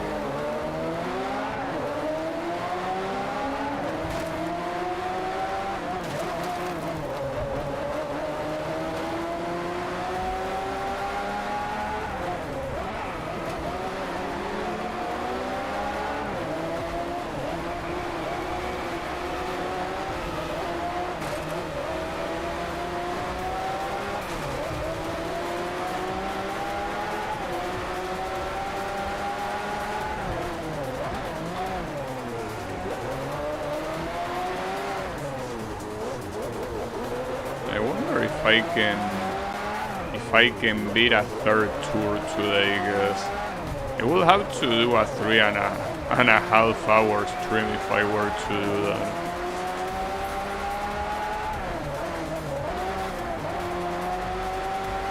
Or if I'm gonna just do half of the next one. I don't know. Haven't decided yet. But at this point I kinda have to plan out to make sure that I don't leave too much time on the final stream, so... Because for what I know, or what I remember, there are, after this one, 6 tours remaining, right? If that's the case, if the third one of today I make it only half, and then I do the other half tomorrow and 2 more, that will leave 3 for the final stream, which will be on Friday, which will be perfect. That will be the perfect plan, but that's assuming the All-Stars tour is not a tour with new events. Because that's what I don't know, if it is or not. If it is like start line, it means that it's gonna have repeated events, which means that I cannot afford to give a shit about. Why would I repeat events that not only are repeated but are also easier than the originals?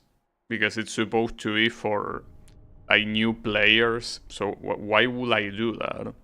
But that's what I don't know, so I want to check it in case it has new. But since it got introduced at last, I think that's something I'm gonna check when I get to the last ones, not now. Like, we still have time for that. No need to hurry.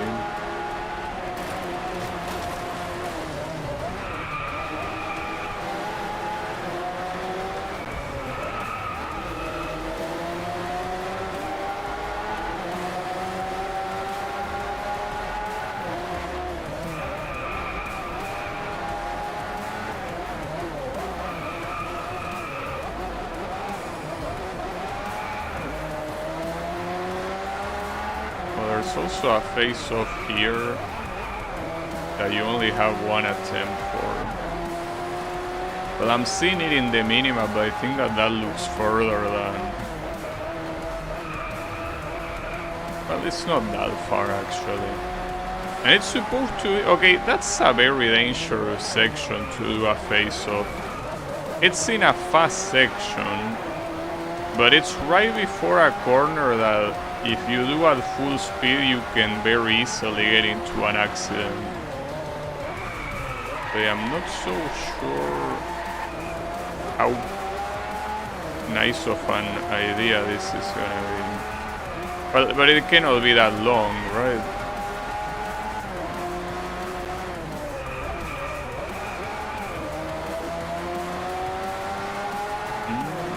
No, but it's fine.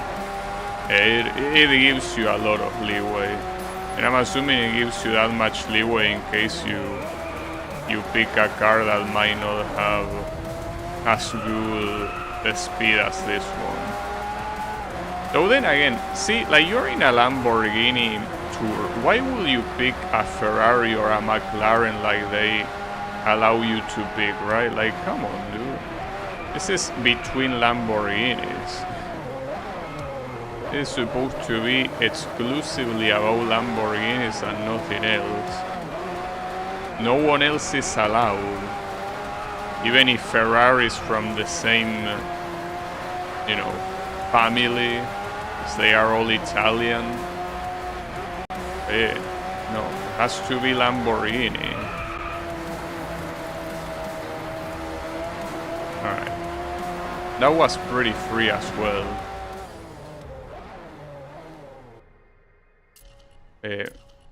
I guess that, using, I said it multiple times, but using a Lamborghini in this game means victory, usually. Carbon cycle. Oh, with the system. Wait, what? I didn't see what type of event this is. Is this a time trial? Because that could take a while. It is a time trial. But yes, this could take a while. Oh, not to mention with rain.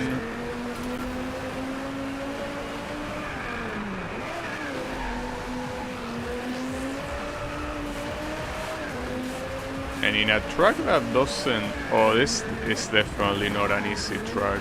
Well, it definitely isn't if you do that.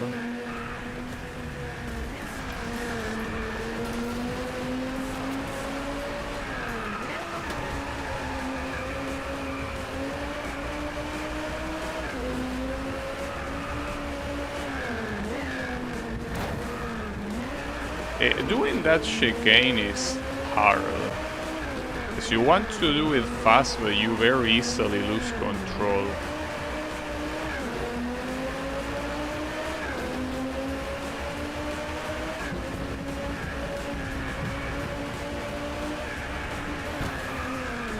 Essentially, every time that you hit a sign like that, you lose control. I mean, it makes sense.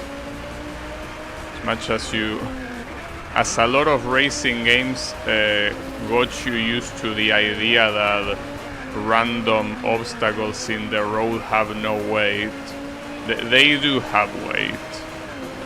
Well, realistically, the accident will probably be a lot worse. Like, it wouldn't just hit your car a little, it will probably hit it quite a lot, even with the speed difference.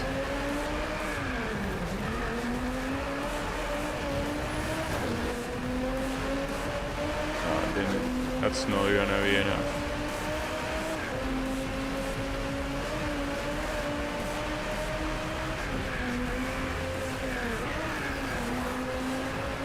Though almost. It was almost enough. I feel like if I went full speed against the wall, it might have been enough. Actually. Well, remember what I mentioned earlier about the finish lines being on straight lines? They are precisely on straight lines because if it was like this, if real life circuits were like this, you will have more than one pretty much willing to kill themselves simply to reach the finish line faster. That's not a very good idea. You shouldn't do that.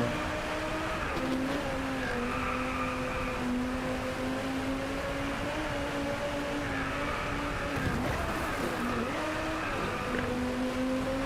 I'm surprised in gaining on the Ghost. Not a lot, but seems good enough.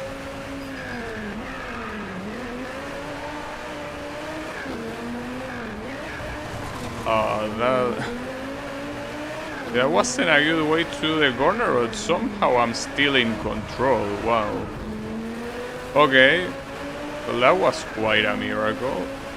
This is most likely gonna be enough, especially if I don't give a shit about the corner and I just full speed go against the wall, like I will. Precisely. That's exactly why you don't have finish lines like that on real life tracks. I mean, obviously there will probably be rules that wouldn't allow you to do something as dangerous as that, and if you do it, you're gonna get disqualified anyways, but... Okay, and here is with the super cars again. I think I'm picking the Murcielago again, dude. Yeah, I think I'm doing it. Yeah, let's pick it again. Like, this car has shown that it's very nice. But yeah, let's pick it in black. It's supposed to be a bat, so we're gonna try to behave like one. Well, at least the bats that I know are completely black. They are supposed to. Maybe they are bats that are not black. I haven't seen them though. Yeah. Let's get into it.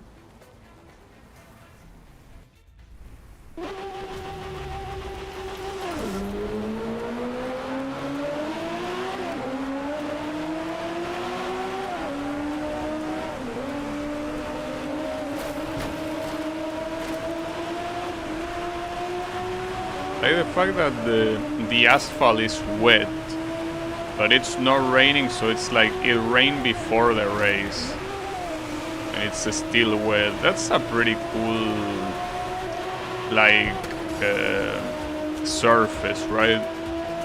You have wet surface, but with no rain. A nice combination. Well, if this was real life, you will still want to use wet tires or something like this. Because in real life, when it comes to races, you have different racing compounds, and you have specific tires that perform better under wet conditions. So usually they use that. So even here that it's not raining, if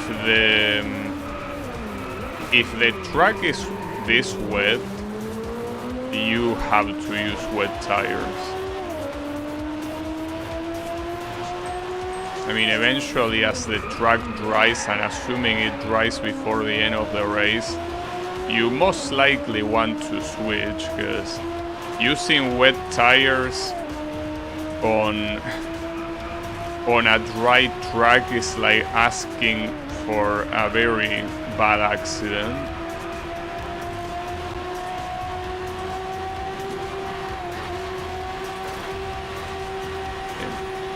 I think that I overtook that guy. I overtook in past tense. And that's an accident that I already had before. It's because this track is so messed up. Like this track, you know the amount of times that it made me get accidents like it's nothing? It just happens. But it happens with, like, I think that back then it probably was with the Apollo and Rage. So basically any car that you use, it's very hard to predict that corner properly. It's most likely gonna be second place. I don't really care though. No, it actually won't be second place.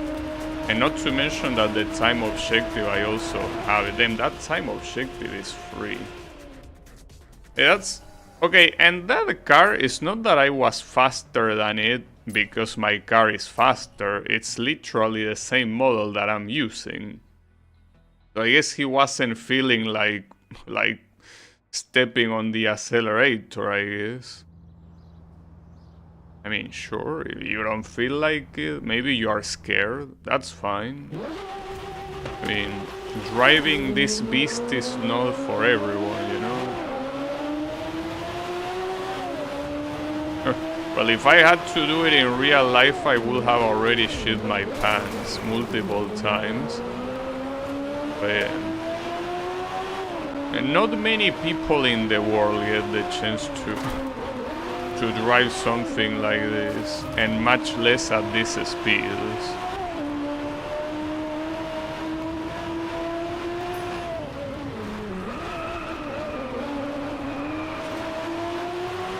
Oh, what the hell? What's that red guy doing? Come on, dude. This is a race, not a stroll.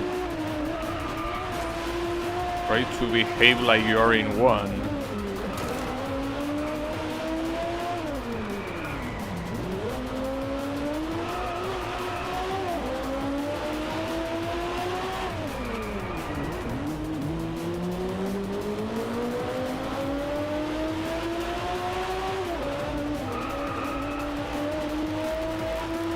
I was gonna say it's a little bit weird that the final event wasn't on a Sexto Elemento and instead was with super cars, but I guess it makes sense since the majority of the newly introduced cars are super cars, so yeah, shouldn't be a surprise.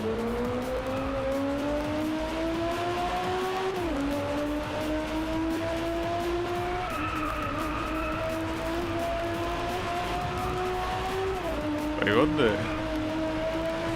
the top speed objective without even thinking of it. Like, I got it before that corner. Yeah, at least with this car, it's not an issue. If I instead picked the Diablo, it would have been a different story. Like, probably, since it doesn't have as good of an acceleration, the corner exit of the previous corner would have been worse, and it probably wouldn't have reached that. Hard to tell.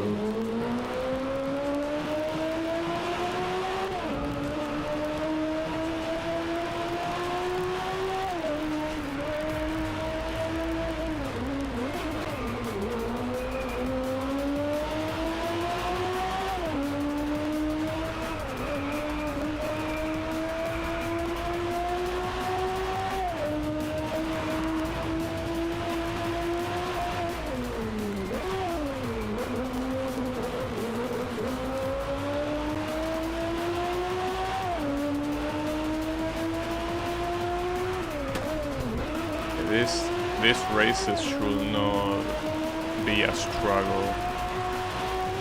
Now, I do wonder what cars are gonna be introduced on the next one that is called Torque. That's the name of the tour. Maybe the Nissan gets introduced there. I don't know. There are definitely not that many left for the Nissans to be introduced. But there is no tour called Nissan the same way that you have one called Lamborghini. Like, they really wanted to market these tours with these cars, and it makes sense. I mean, I think that when it comes to like the top luxury car, I think that everyone most likely thinks of a Lamborghini. I mean, some people think of shit like Rolls Royce, Porsche, Bugatti, you know, Ferrari even, but I think that Lamborghini probably is the most, you know, probably wanted luxury toy. I don't know. Maybe not. Maybe I'm just projecting my own fanboyism. Yeah, Bugatti, well, it's not that recent, believe it or not. I'm pretty sure the Bugatti Veyron is from 2012, right? I mean, it's recent compared to Lamborghini, that it's a company that's been here for like 100 years, but for I think 80 years to be precise. But yeah, Bugatti seems to be relatively popular among rich people, right? It had a resurgence recently. What, Lamborghini? Yeah, probably. I mean, Lamborghini has always been one of those that is there. Like, one of the luxury brands that is there. And what, as I was saying before, Lamborghini is still a brand that makes competition cars. Oh, you mean Bugatti? Well, Bugatti, I do know that probably the most popular one is the Bugatti Veyron, which is the one that I think released around 2012, or well, I don't know. If you ask me exactly what year that car came out, I wouldn't know, but it probably was around there, most likely. And the color of the sky looks so nice here. Look at that.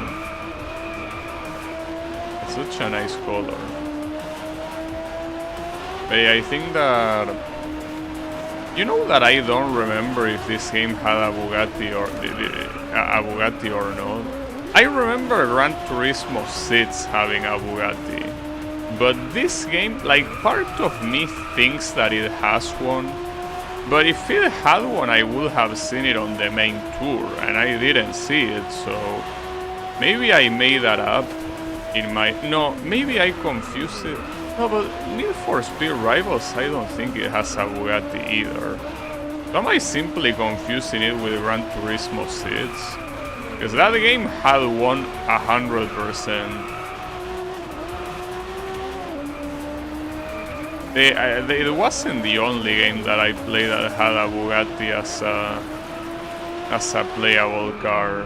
Like, there was another one, and I'm sure of that. Maybe it was Need for Speed Rivals. Maybe it didn't have the Veyron in particular, but there was one. I think. I don't know. Like, as I say, oh shit. Man, that's so fucked up. That it starts on the other side and you have no way of knowing until it's too late. Stupid ass cornering even. At least I got it. I mean, cornering face off. Would be fucked up if there was a whole event about following the optimal racing line. You know, you only have face-offs, thankfully.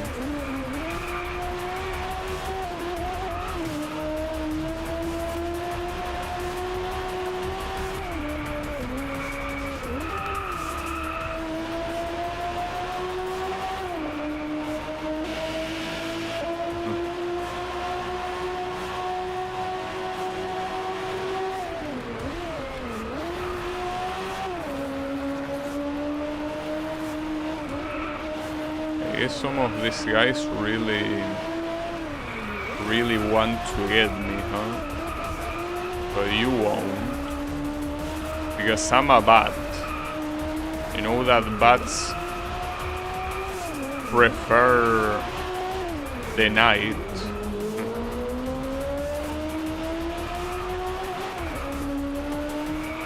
You ain't gonna see me. You ain't gonna see me because I can't see you. I'm a bat. I'm blind.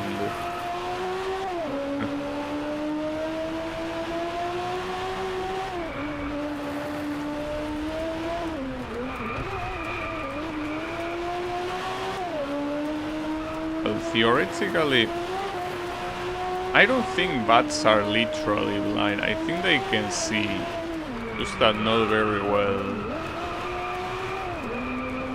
They are the kind of animals that you really wonder how were they able to not go extinct after all this time. But I guess that they do a very good job at not going extinct, so good for them. Also, I'm pretty sure, because it's something that I didn't see, but super veloce, I'm pretty sure it means super fast. Well, at least in Spanish, the word veloz means fast. Well, skin pretty nice. So the next one is torque. Yes, that one, torque. And these are the final 6 tours, by the way, as I was saying. But yeah, the one that I need to do now is torque.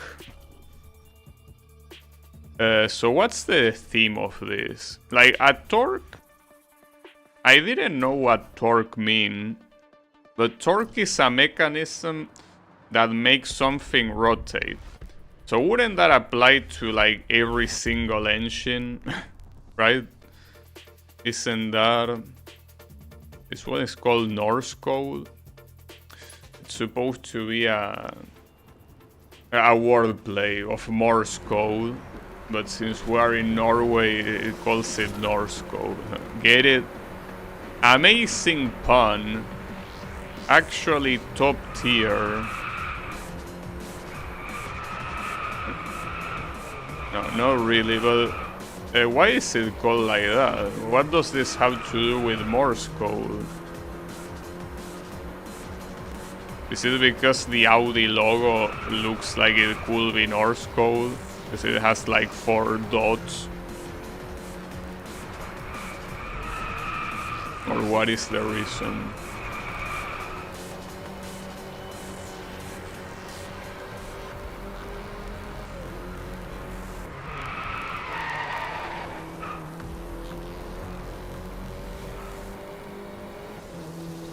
It doesn't seem like a very good start, but keep in mind that this car is from the slowest category possible, so you cannot ask for miracles. So obviously the Ghost, I'm assuming that it's doing these times with the same car. Surely it is. Okay, that was a good drift.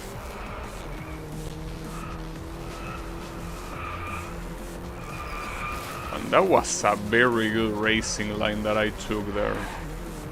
Don't know if it was legal, but I mean, the game didn't give me off track or a penalty, so I gotta assume it was legal. Alright. Yeah, that was free.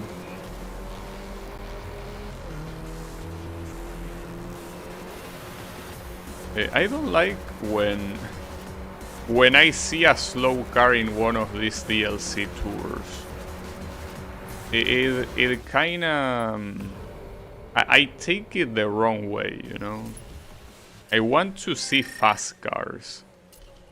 That's not very fast. What else do you have for me? Okay, see, here at least we're going to something... Then we're going from a hot hatch to a hypercar. That's crazy. Can I at least pick a Lamborghini? No. You're not letting me. Why not? Oh, I never used this one. Oh, I remember this car. This car appears in another event later on, and it's pretty funny because of the name. The car is called Ferrari FXXK.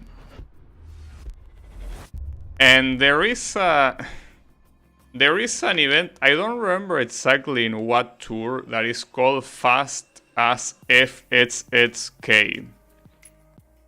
That's pretty funny.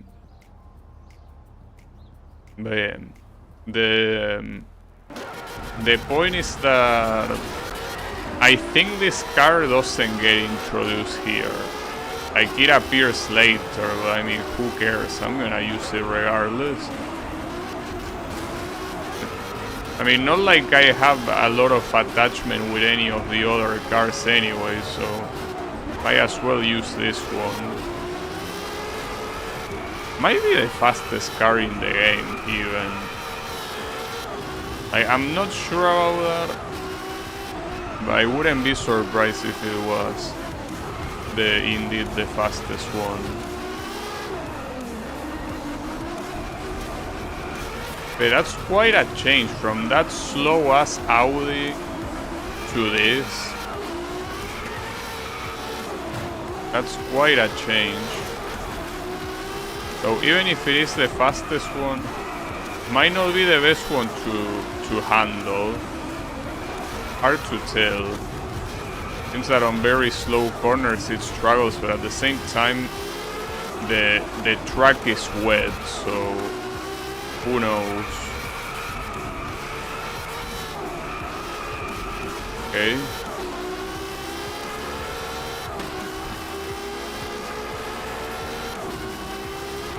Got the lap time. So the first car, that's is that the LaFerrari or is that another one? I mean, it's a Ferrari for sure. The question is which one. But I can't really see the back part of it. It might be, I don't know. Maybe not. But we do know that it's a fellow Ferrari, that's for sure.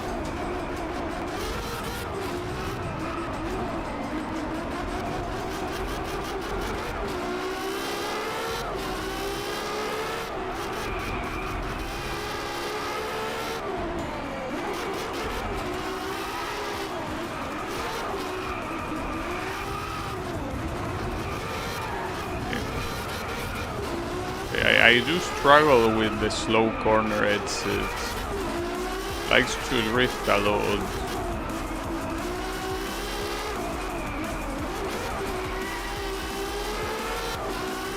It seems that the combination between acceleration and top speed of this car might be the highest one in the game. It's also a DLC car. Since the last Ferrari you unlock in the normal game is the Evoluzione, this one is definitely, you know, it's definitely not in the base game.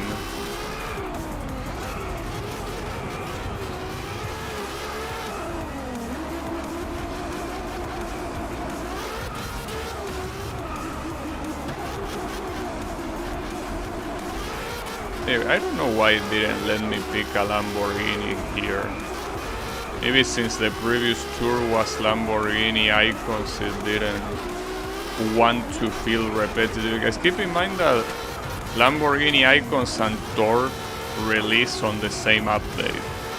They are supposed to be a pair of DLCs. So maybe they didn't want it to feel repetitive. I mean, as long as you give the option, the player could choose to pick it or to not pick it, you know? It's not forced to pick it. So here I'm forced to not pick it. That's the thing. I think it's probably, it's called Hybrid Series, so maybe all these cars are meant to be hybrid. They have part of the engine to be, you know, the typical petrol engine and the other half to be electric. Well, not precisely half. For what I understand, hybrid engines have a very small electric component, like a battery that allows them to go faster, but it's not like it's a huge part of the power. It's just a small help, but it's not like it makes the biggest difference possible. But in fact, I'm pretty sure that Formula 1 cars have been hybrid for a while. They have a battery that you can consume like faster or slower. Like that for what I understand fully depends on the competitor. They can decide if they want to go like full performance mode or full saving mode. It's a battery that recharges slowly, but it's not something that you can, you know, use 100% at all times. I think that's what it means for a car to be hybrid in this context, of course. So, I mean, hybrid is a it's a very generic term. Like it essentially means that something is half something and half other thing. I guess half is not the right word to use. It's more part something else.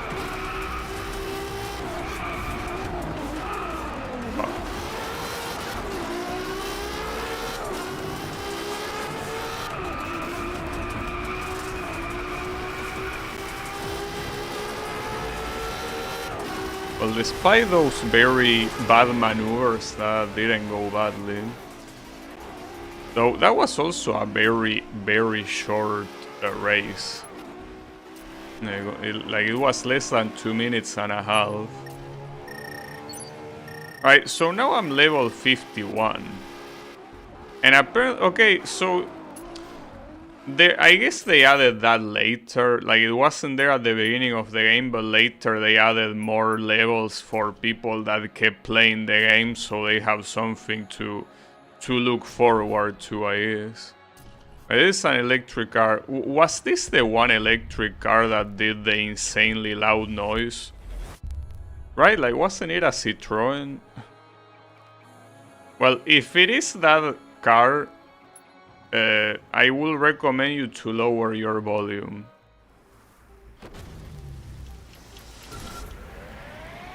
Yeah, it is.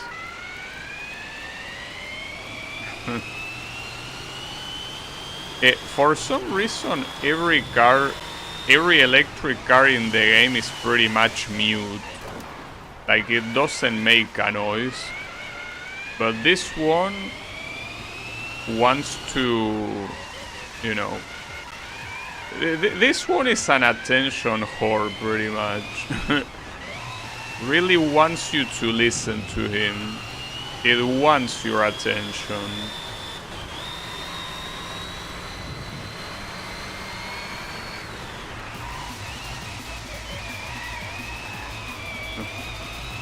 So this is the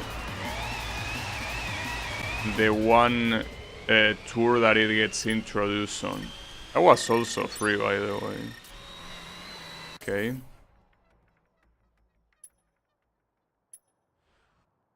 Continental. Oh, this is the Bentley, right? Oh, and this Bentley apparently is locked by tour. Interesting. I mean, it looks exactly the same as the one that is not locked by tour, but yeah, I guess it's different. Oh, and I need a clean lap. At this point, we already have more than enough cases where essentially you have the same model with different names. But at the end of the day, it's the same car. What I don't know is what this tour is supposed to have in common between all the cars, or all the events, right? Why is it called Torque?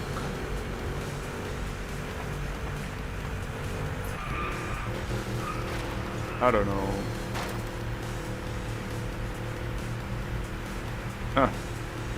Damn, even on a straight, this thing cannot reach that much speed. It makes sense. And to be expected, I couldn't get the clean lap.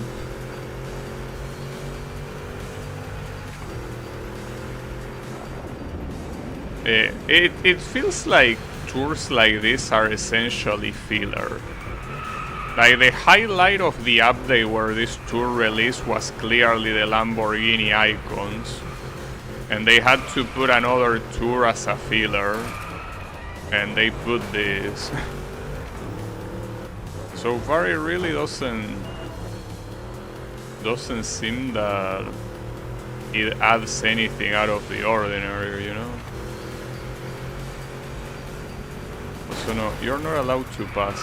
I don't need to win. I mean, surprisingly, the objective is top 3. I don't know why it will be top 3 though. I mean, a race like this, especially with a car like this, it's very easy to win, so I don't know why it's top 3, but sure, why not, I guess. But no, that obviously won't be the problem. The problem is getting a clean lap. And having this guy in front of me can still mean that I won't get one. Yeah, I mean, it was to be expected. The problem is that now, if I have an incident on the last lap, that means that I need to restart, which is very annoying. Like, getting a clean lap when an asshole is in front of you, it's not very possible. It's just very annoying to do. Problem is that this track, and especially with both the darkness and the rain, not getting off track is gonna be very hard. But if you try to drive very carefully, you're also gonna have the guys behind you constantly getting close to you and most likely giving you, like, hitting you and ruining the clean lap thing. You also gotta be careful about that previous corner, because I'm pretty sure I went off track. I mean, it's the same corner that in the first lap I got a penalty, so that is a corner I gotta be careful about. I mean, careful of. But at least now I'm in first place and no one should bother me on the front. But they can still bother me on the back, especially if they have my slipstream. If they have slipstream, they are gonna knock the door.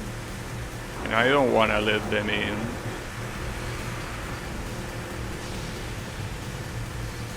At least all things considered, this is an easy variant of this track. Like, this track has a way harder variant. But it could have been a lot worse. I also like how bright the brake lights look with the wet camera effect. That's pretty cool. I mean, it makes the car look cooler than it actually is. So that's nice. Because yes, this Bentley looks nice, but it doesn't look cool. It's just a car that looks nice, right? It's a nice looking car, pretty fancy, but I will not say that it looks cool at all. But yeah, the braking lights make it look cool when there is that wet effect. Right, I went as careful as possible in the corners. And yeah, there's one guy that is pretty close to me, but doesn't matter. Alright, got the clean lap. It's why you have to take the lead as soon as possible with events like this. So otherwise the clean lap, even if it's possible, it's very hard. You gotta be careful. Alright, what's next? It's games? Oh, it's with the Evolution. So this is the last car you unlock in the normal main game. You cannot change the color or the livery. So yeah. One is called It's Games. Huh. I wonder what's that trying to reference. It's fine. Well, this is a pretty short track. A pretty short track with very mean chicanes, that's for sure. Essentially, half of the difficulty of it, well, no, half, no, 90% of the difficulty of this will be in the chicanes. And it seems that the CPU, differently than most times, is actually ready to get this at full speed, so it might be in trouble. But this thing drifts a lot. Come on, dude, this is the final car you unlock. How can you betray me like this when it comes to corners?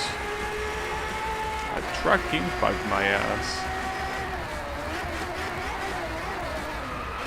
Okay, see, that one was a track impact. Know your facts, that's how a track impact looks like.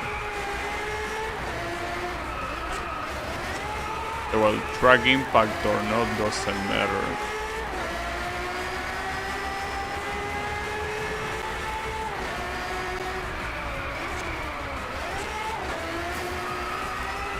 I mean, I probably should retry this, but kinda wanna see what to expect. I did that corner so fast, but you can tell that the ghosts do it fast as well.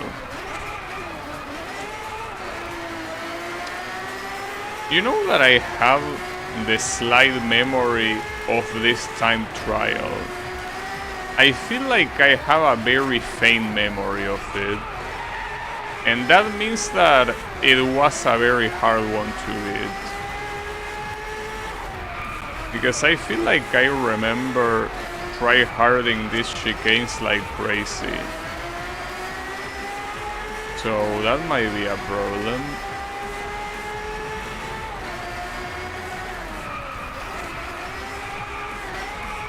And if only I could have done that corner the same way I did it. Or maybe it was this one. I think it was that one. The one that I did fast. And it makes sense because it's way easier than the previous one. Not enough? It is, nice. Well, I don't know what I did the first time I played this game, but definitely did not need any try-harding here. Was on the second try, even after looking so hopeless. Well, that's without counting the reset, I guess, but don't worry about the reset. French Connection. These are Renault and Citroën, right? Well, you are only allowed to pick the Citroën, I guess. I still don't have those. I mean, the default color is nice. Well, just like I did last time, like I said last time, remember to protect your ears here. Protect them, because they are important. Oh, also this is gonna be a very, very fast race. Like, the required objective is 222. Oh, and it's meant to be a duel. Alright. So it's a duel between the two French electric cars. Sure, why not?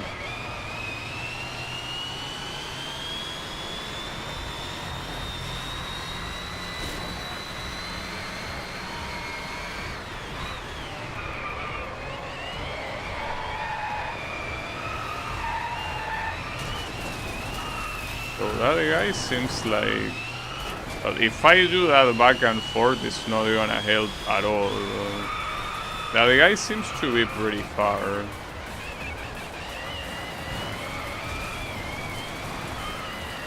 Don't know how I can reach him, but unfortunately... This car doesn't seem very nice to drive. Oh, and there's only 2 laps. But keep in mind that I have to lead the race for 35 seconds, so overtaking at the end won't be enough. But he's pretty far right now. I think I'm supposed to do this a lot faster. Yeah, no. I feel like the start was already pretty bad.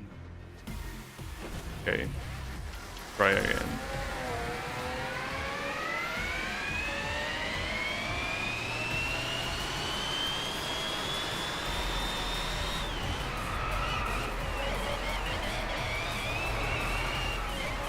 Man, but this car fucking sucks.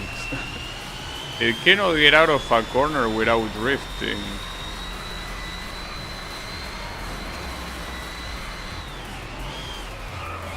I mean, that car that I'm competing against has to be clearly faster.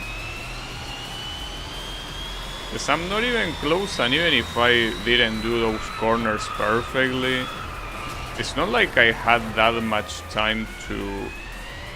like, that much track to waste time, you know?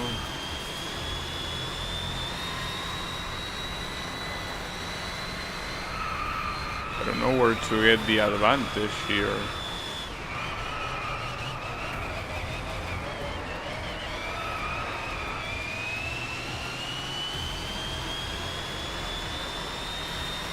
I think that lap was just as fast as the one in the previous attempt. But yeah, I think this guy has clearly higher speed than I do.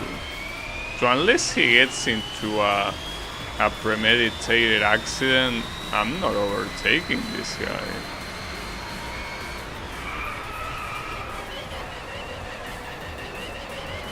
I wish I could compare the stats one next to each other, but I don't think I can. Well, not here. In other events you can. The problem is I overtake him here, but that's not enough for 35 seconds. Like, it's probably enough to get the required total time, but I cannot lead for that long. Like, the race ends here, you know? So you have to overtake him a lot sooner than that. That's fucked up. I can barely even get close to him. Alright, let me retry. No, I didn't mean to continue. Man, okay. The menu transitions in this game trigger me a little bit, I gotta tell you. Because they don't have a... like, you cannot instantly change the option. Like, you cannot pick right or left instantly, but you can instantly skip it. So that's very weird, guys. You can select it as fast as you want, which is good, but you cannot move the cursor as fast as you want. So that's annoying.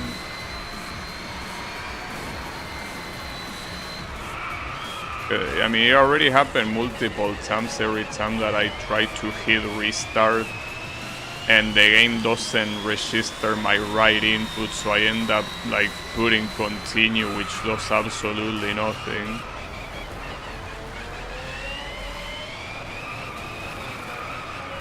At least we're getting very close in this attempt.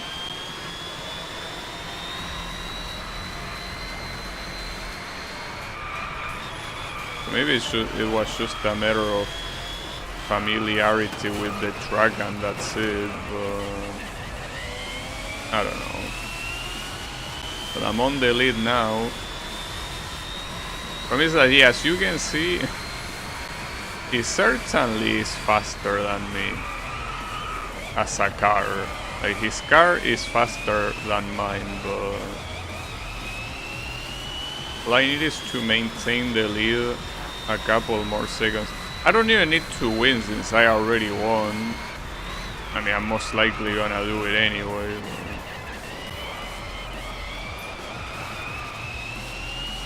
I will. I guess I will.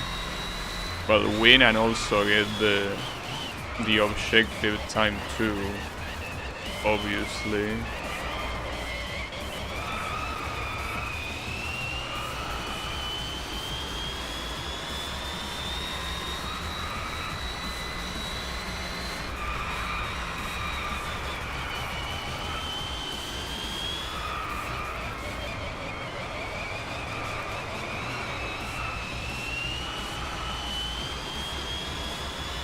Yeah. But that was a very big difference between this attempt and the other one. Like, did I really do it that much better, or is it that the AI randomly decided to go slower? So I feel like I didn't do very different from what I did on the first attempt. But look, it's fine.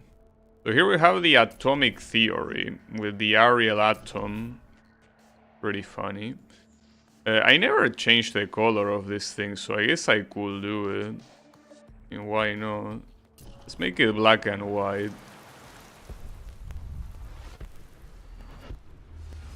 It's a funny looking car. Oh, and it's a hot lap. Damn. Another hot lap in a track with focus on chicanes, huh? Pretty interesting.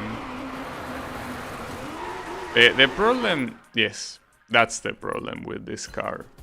The problem with this car is that it likes the oversteering a lot, and the fact that we are doing this with rain doesn't help. I'll take that. You get a little bit of an acceleration penalty though. It's not 100% free to hit the wall like that.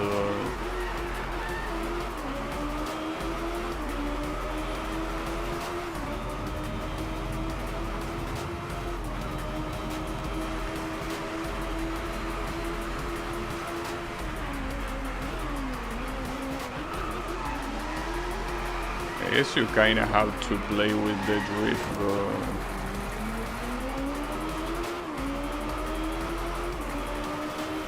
I don't think this will be very easy. At least the ghost doesn't seem to be drifting at all. The problem is that not drifting at all is hard to do.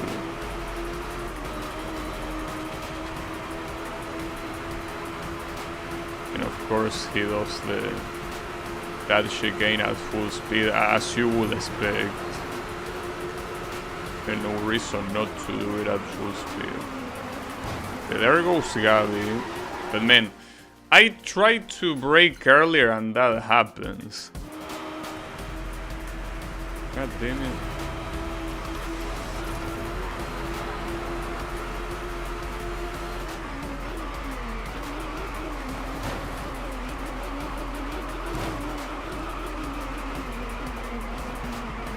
That's a very complex corner. Like, that sequence of corners is very complex. That's not easy at all to do. And that was barely slightly better than my first attempt, which is pretty bad. And my first attempt included that very hard hit against the wall, so the fact that that was barely better is very bad. Very bad news.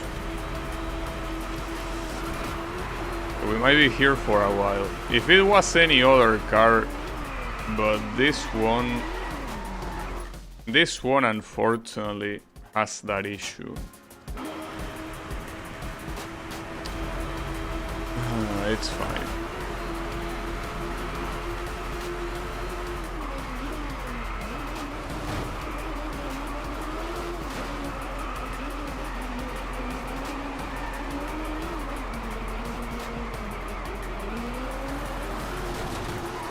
Okay, that somehow doesn't count as off track. Alright, well, if that doesn't count as off track, then you can very easily do that part faster like that. I don't see how it doesn't count as off track, but I'll take it, I guess. That's such a slow ass corner, dude. Why did you have to add rain on top of using this car in a track like this? Well, and also once you are behind there, you can pretty much reset, because like, what's the point? You already know that it's a straight line until the finish line, so you're not gaining anything by going until the end.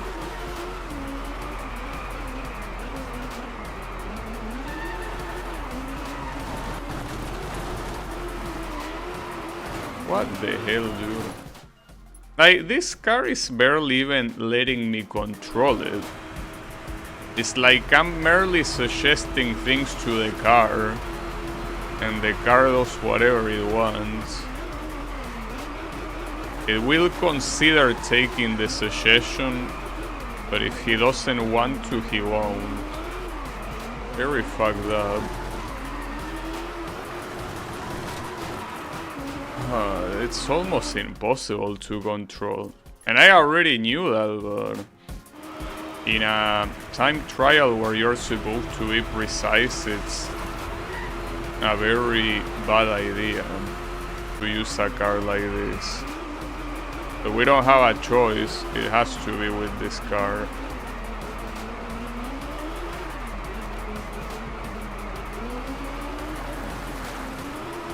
Yeah, as I say, you have to take advantage of the fact that for whatever reason that doesn't count as off track.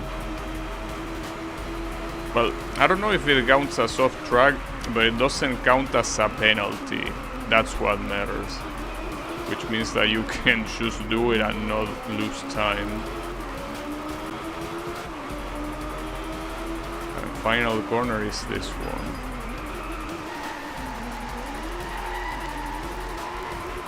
Okay, that is enough. They essentially use that corner skip for your advantage and well, try to do the final two corners as fast as possible. The main gimmick is cutting that corner that for some reason you're allowed to. And then that's it. Alright. Pretty cool. I thought, for a moment, I thought that could be something that will rival the Venom Hot Lab, but no. Pick your, well, choose your poison. Well, is this even a question, dude? What do you think I'm gonna pick? Come on, dude. You could have just removed the other option entirely. Like, you could have just taken it out. Yeah, come on, dude. Like, it's not only just that the Veneno is my favorite car in the game, but also that I hate the Venom as well, so... It's like you're making me pick between, I don't know, eating like the tastiest chicken possible or eating from the trash can. Yeah, what a hard choice. I wonder what I'm gonna pick. I truly wonder. No, damn it. Unfortunately, since this is one of those like soft endurance races, I cannot afford losing a face-off right at the beginning. I mean, it feels like every single time that one of these events appear, it's like I have to fail the first face-off on the first attempt. Always. I don't know why. But so far I think it happened in all of them. And also, by the way, remember what I say about this tour being a filler? It really feels that in these filler tours they really like putting these long events just to make it even more filler, you know? They go all the way with the filler, just like that.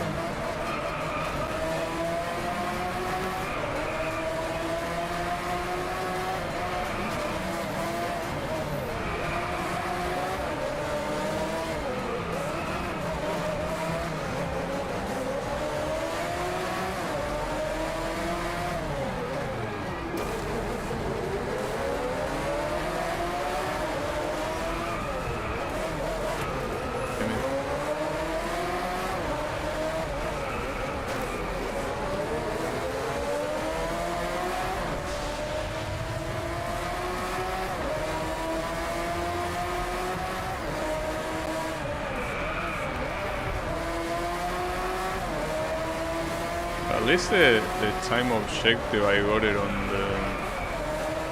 the first one, but I mean in a tour like this that is not in a tour. I mean in a race like this that you have 8 laps. I'm surprised they didn't make it harder to get, because with 8 laps you have so much time to get used to the track that by the time you reach the final lap you're probably gonna go very fast. Okay, maybe the reason is because of the rain. I mean, if it's gonna rain until the final lap, that means that you're probably not gonna get the fast laps, or not as fast as the first one, ironically.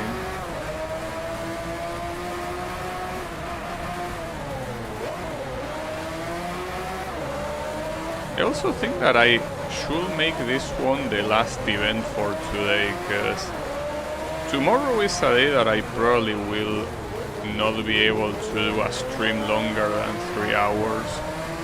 So at that point we could simply finish this one and do 2 more, and then leave the final 3 for Friday, which will, you know, will end the game right there. Ouch.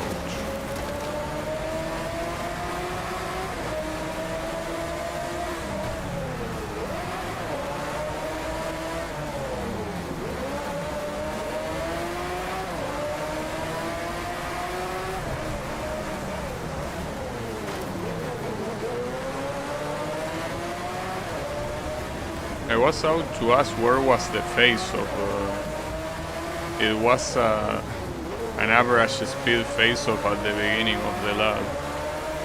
Kinda forgot because it was so short and so easy.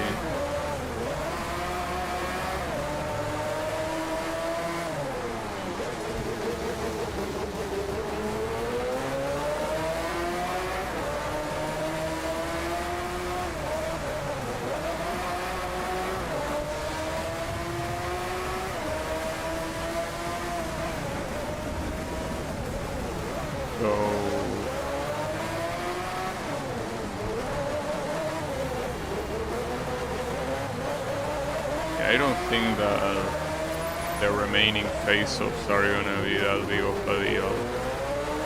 And you have 3 that you can screw up, so you do have a lot of margin.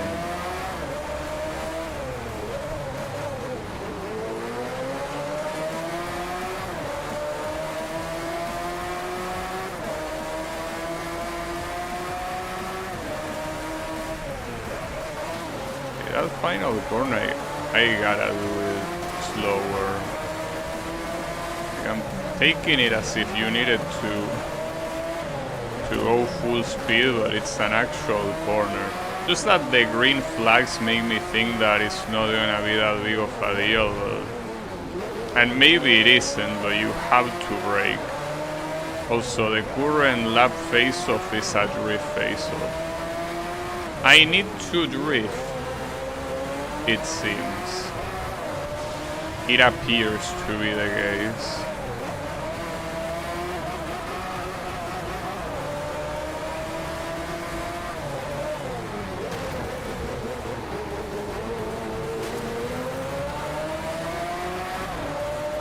Oh, but that's such a fucked up place to drift. Well, it wasn't a...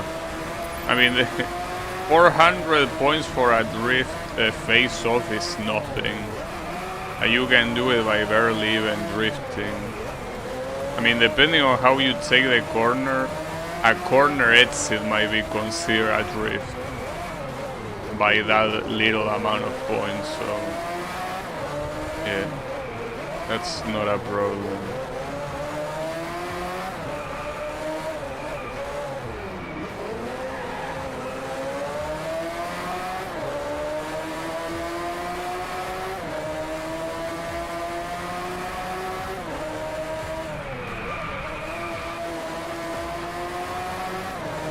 Cannot really do that final corner well enough. Also, I wasn't able to get a lap PB after the first lap. I guess that's precisely why they make it like, well, though the rain stopped, so if the track dries before the end of the race, I guess you can actually get some very fast laps, probably.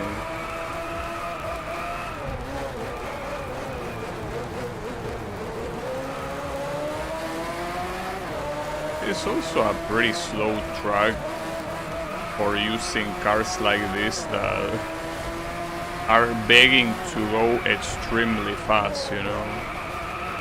And you cannot really go extremely fast here. You're not allowed. Right, and interestingly here, this face-off challenge is about average speed. Oh, but it's actually on the slow corner. So it was gonna be on the fast one, but no. It's on this one, unless it extends. No, it ends there. No, never mind. So it was gonna involve this corner that comes here, but no, it doesn't. So is this gonna be a PB? I hope. Though barely a PB. But I can put the excuse that the beginning of the previous lap was wet. So now that it's fully dry, I'm probably gonna get a way better PB. That's what I tell myself to cope. Though it's not like I need to get a PB. But if I can, I will.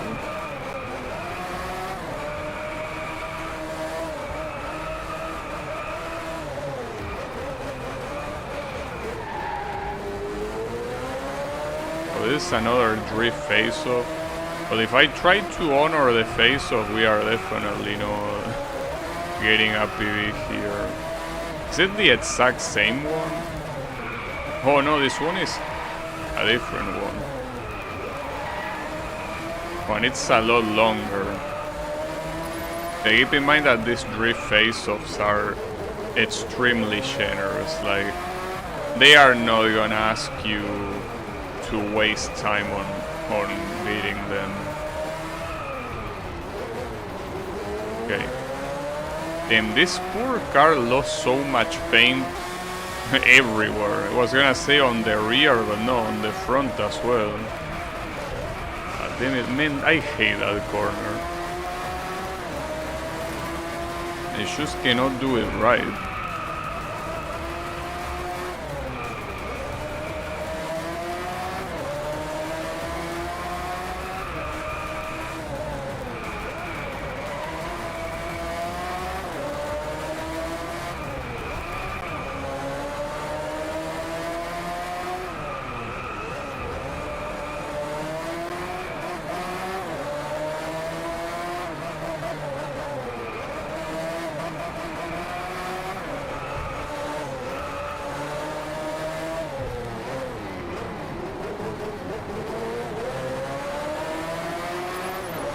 this rate I'm probably gonna get all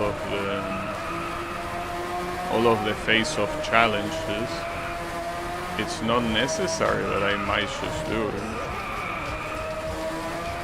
Now, I was never really... wow. I don't know how that happened. I was gonna say that I wasn't able to escape from the second place. Well, now even less. I wasn't able to escape from anyone, really. So an interesting detail is that for some reason there are 11 cars. That's a weird amount. Usually you either have 10 or 12, well, sometimes less, but 11? Why 11? I don't know. I was never really to get these cars off of me, so I wonder if that means... it could mean three things. It could mean that I'm driving badly, or that the Venom is faster than the Veneno, or that the AI here simply decides to be stronger. I'm not sure which one it is. Maybe I'm just driving badly. Could be.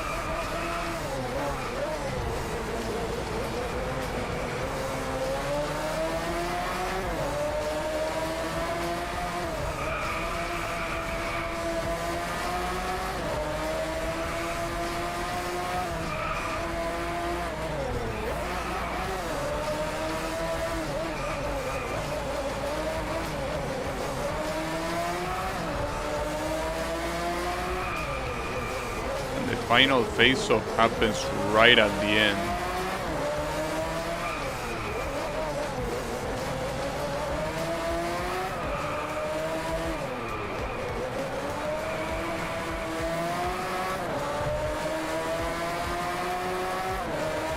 Oh, and it happens in this place. It's the one that I thought had happened earlier. Well, yeah. The objective is not that hard to get, though. Alright, that was nice. I wouldn't say it was free, but... damn, most of the Veneno are eating shit at the end of the grid, so... maybe the Venom is faster than the Veneno after all. Well, not faster than me. Oh, nice. Alright, so damn, there is an event called God Mode.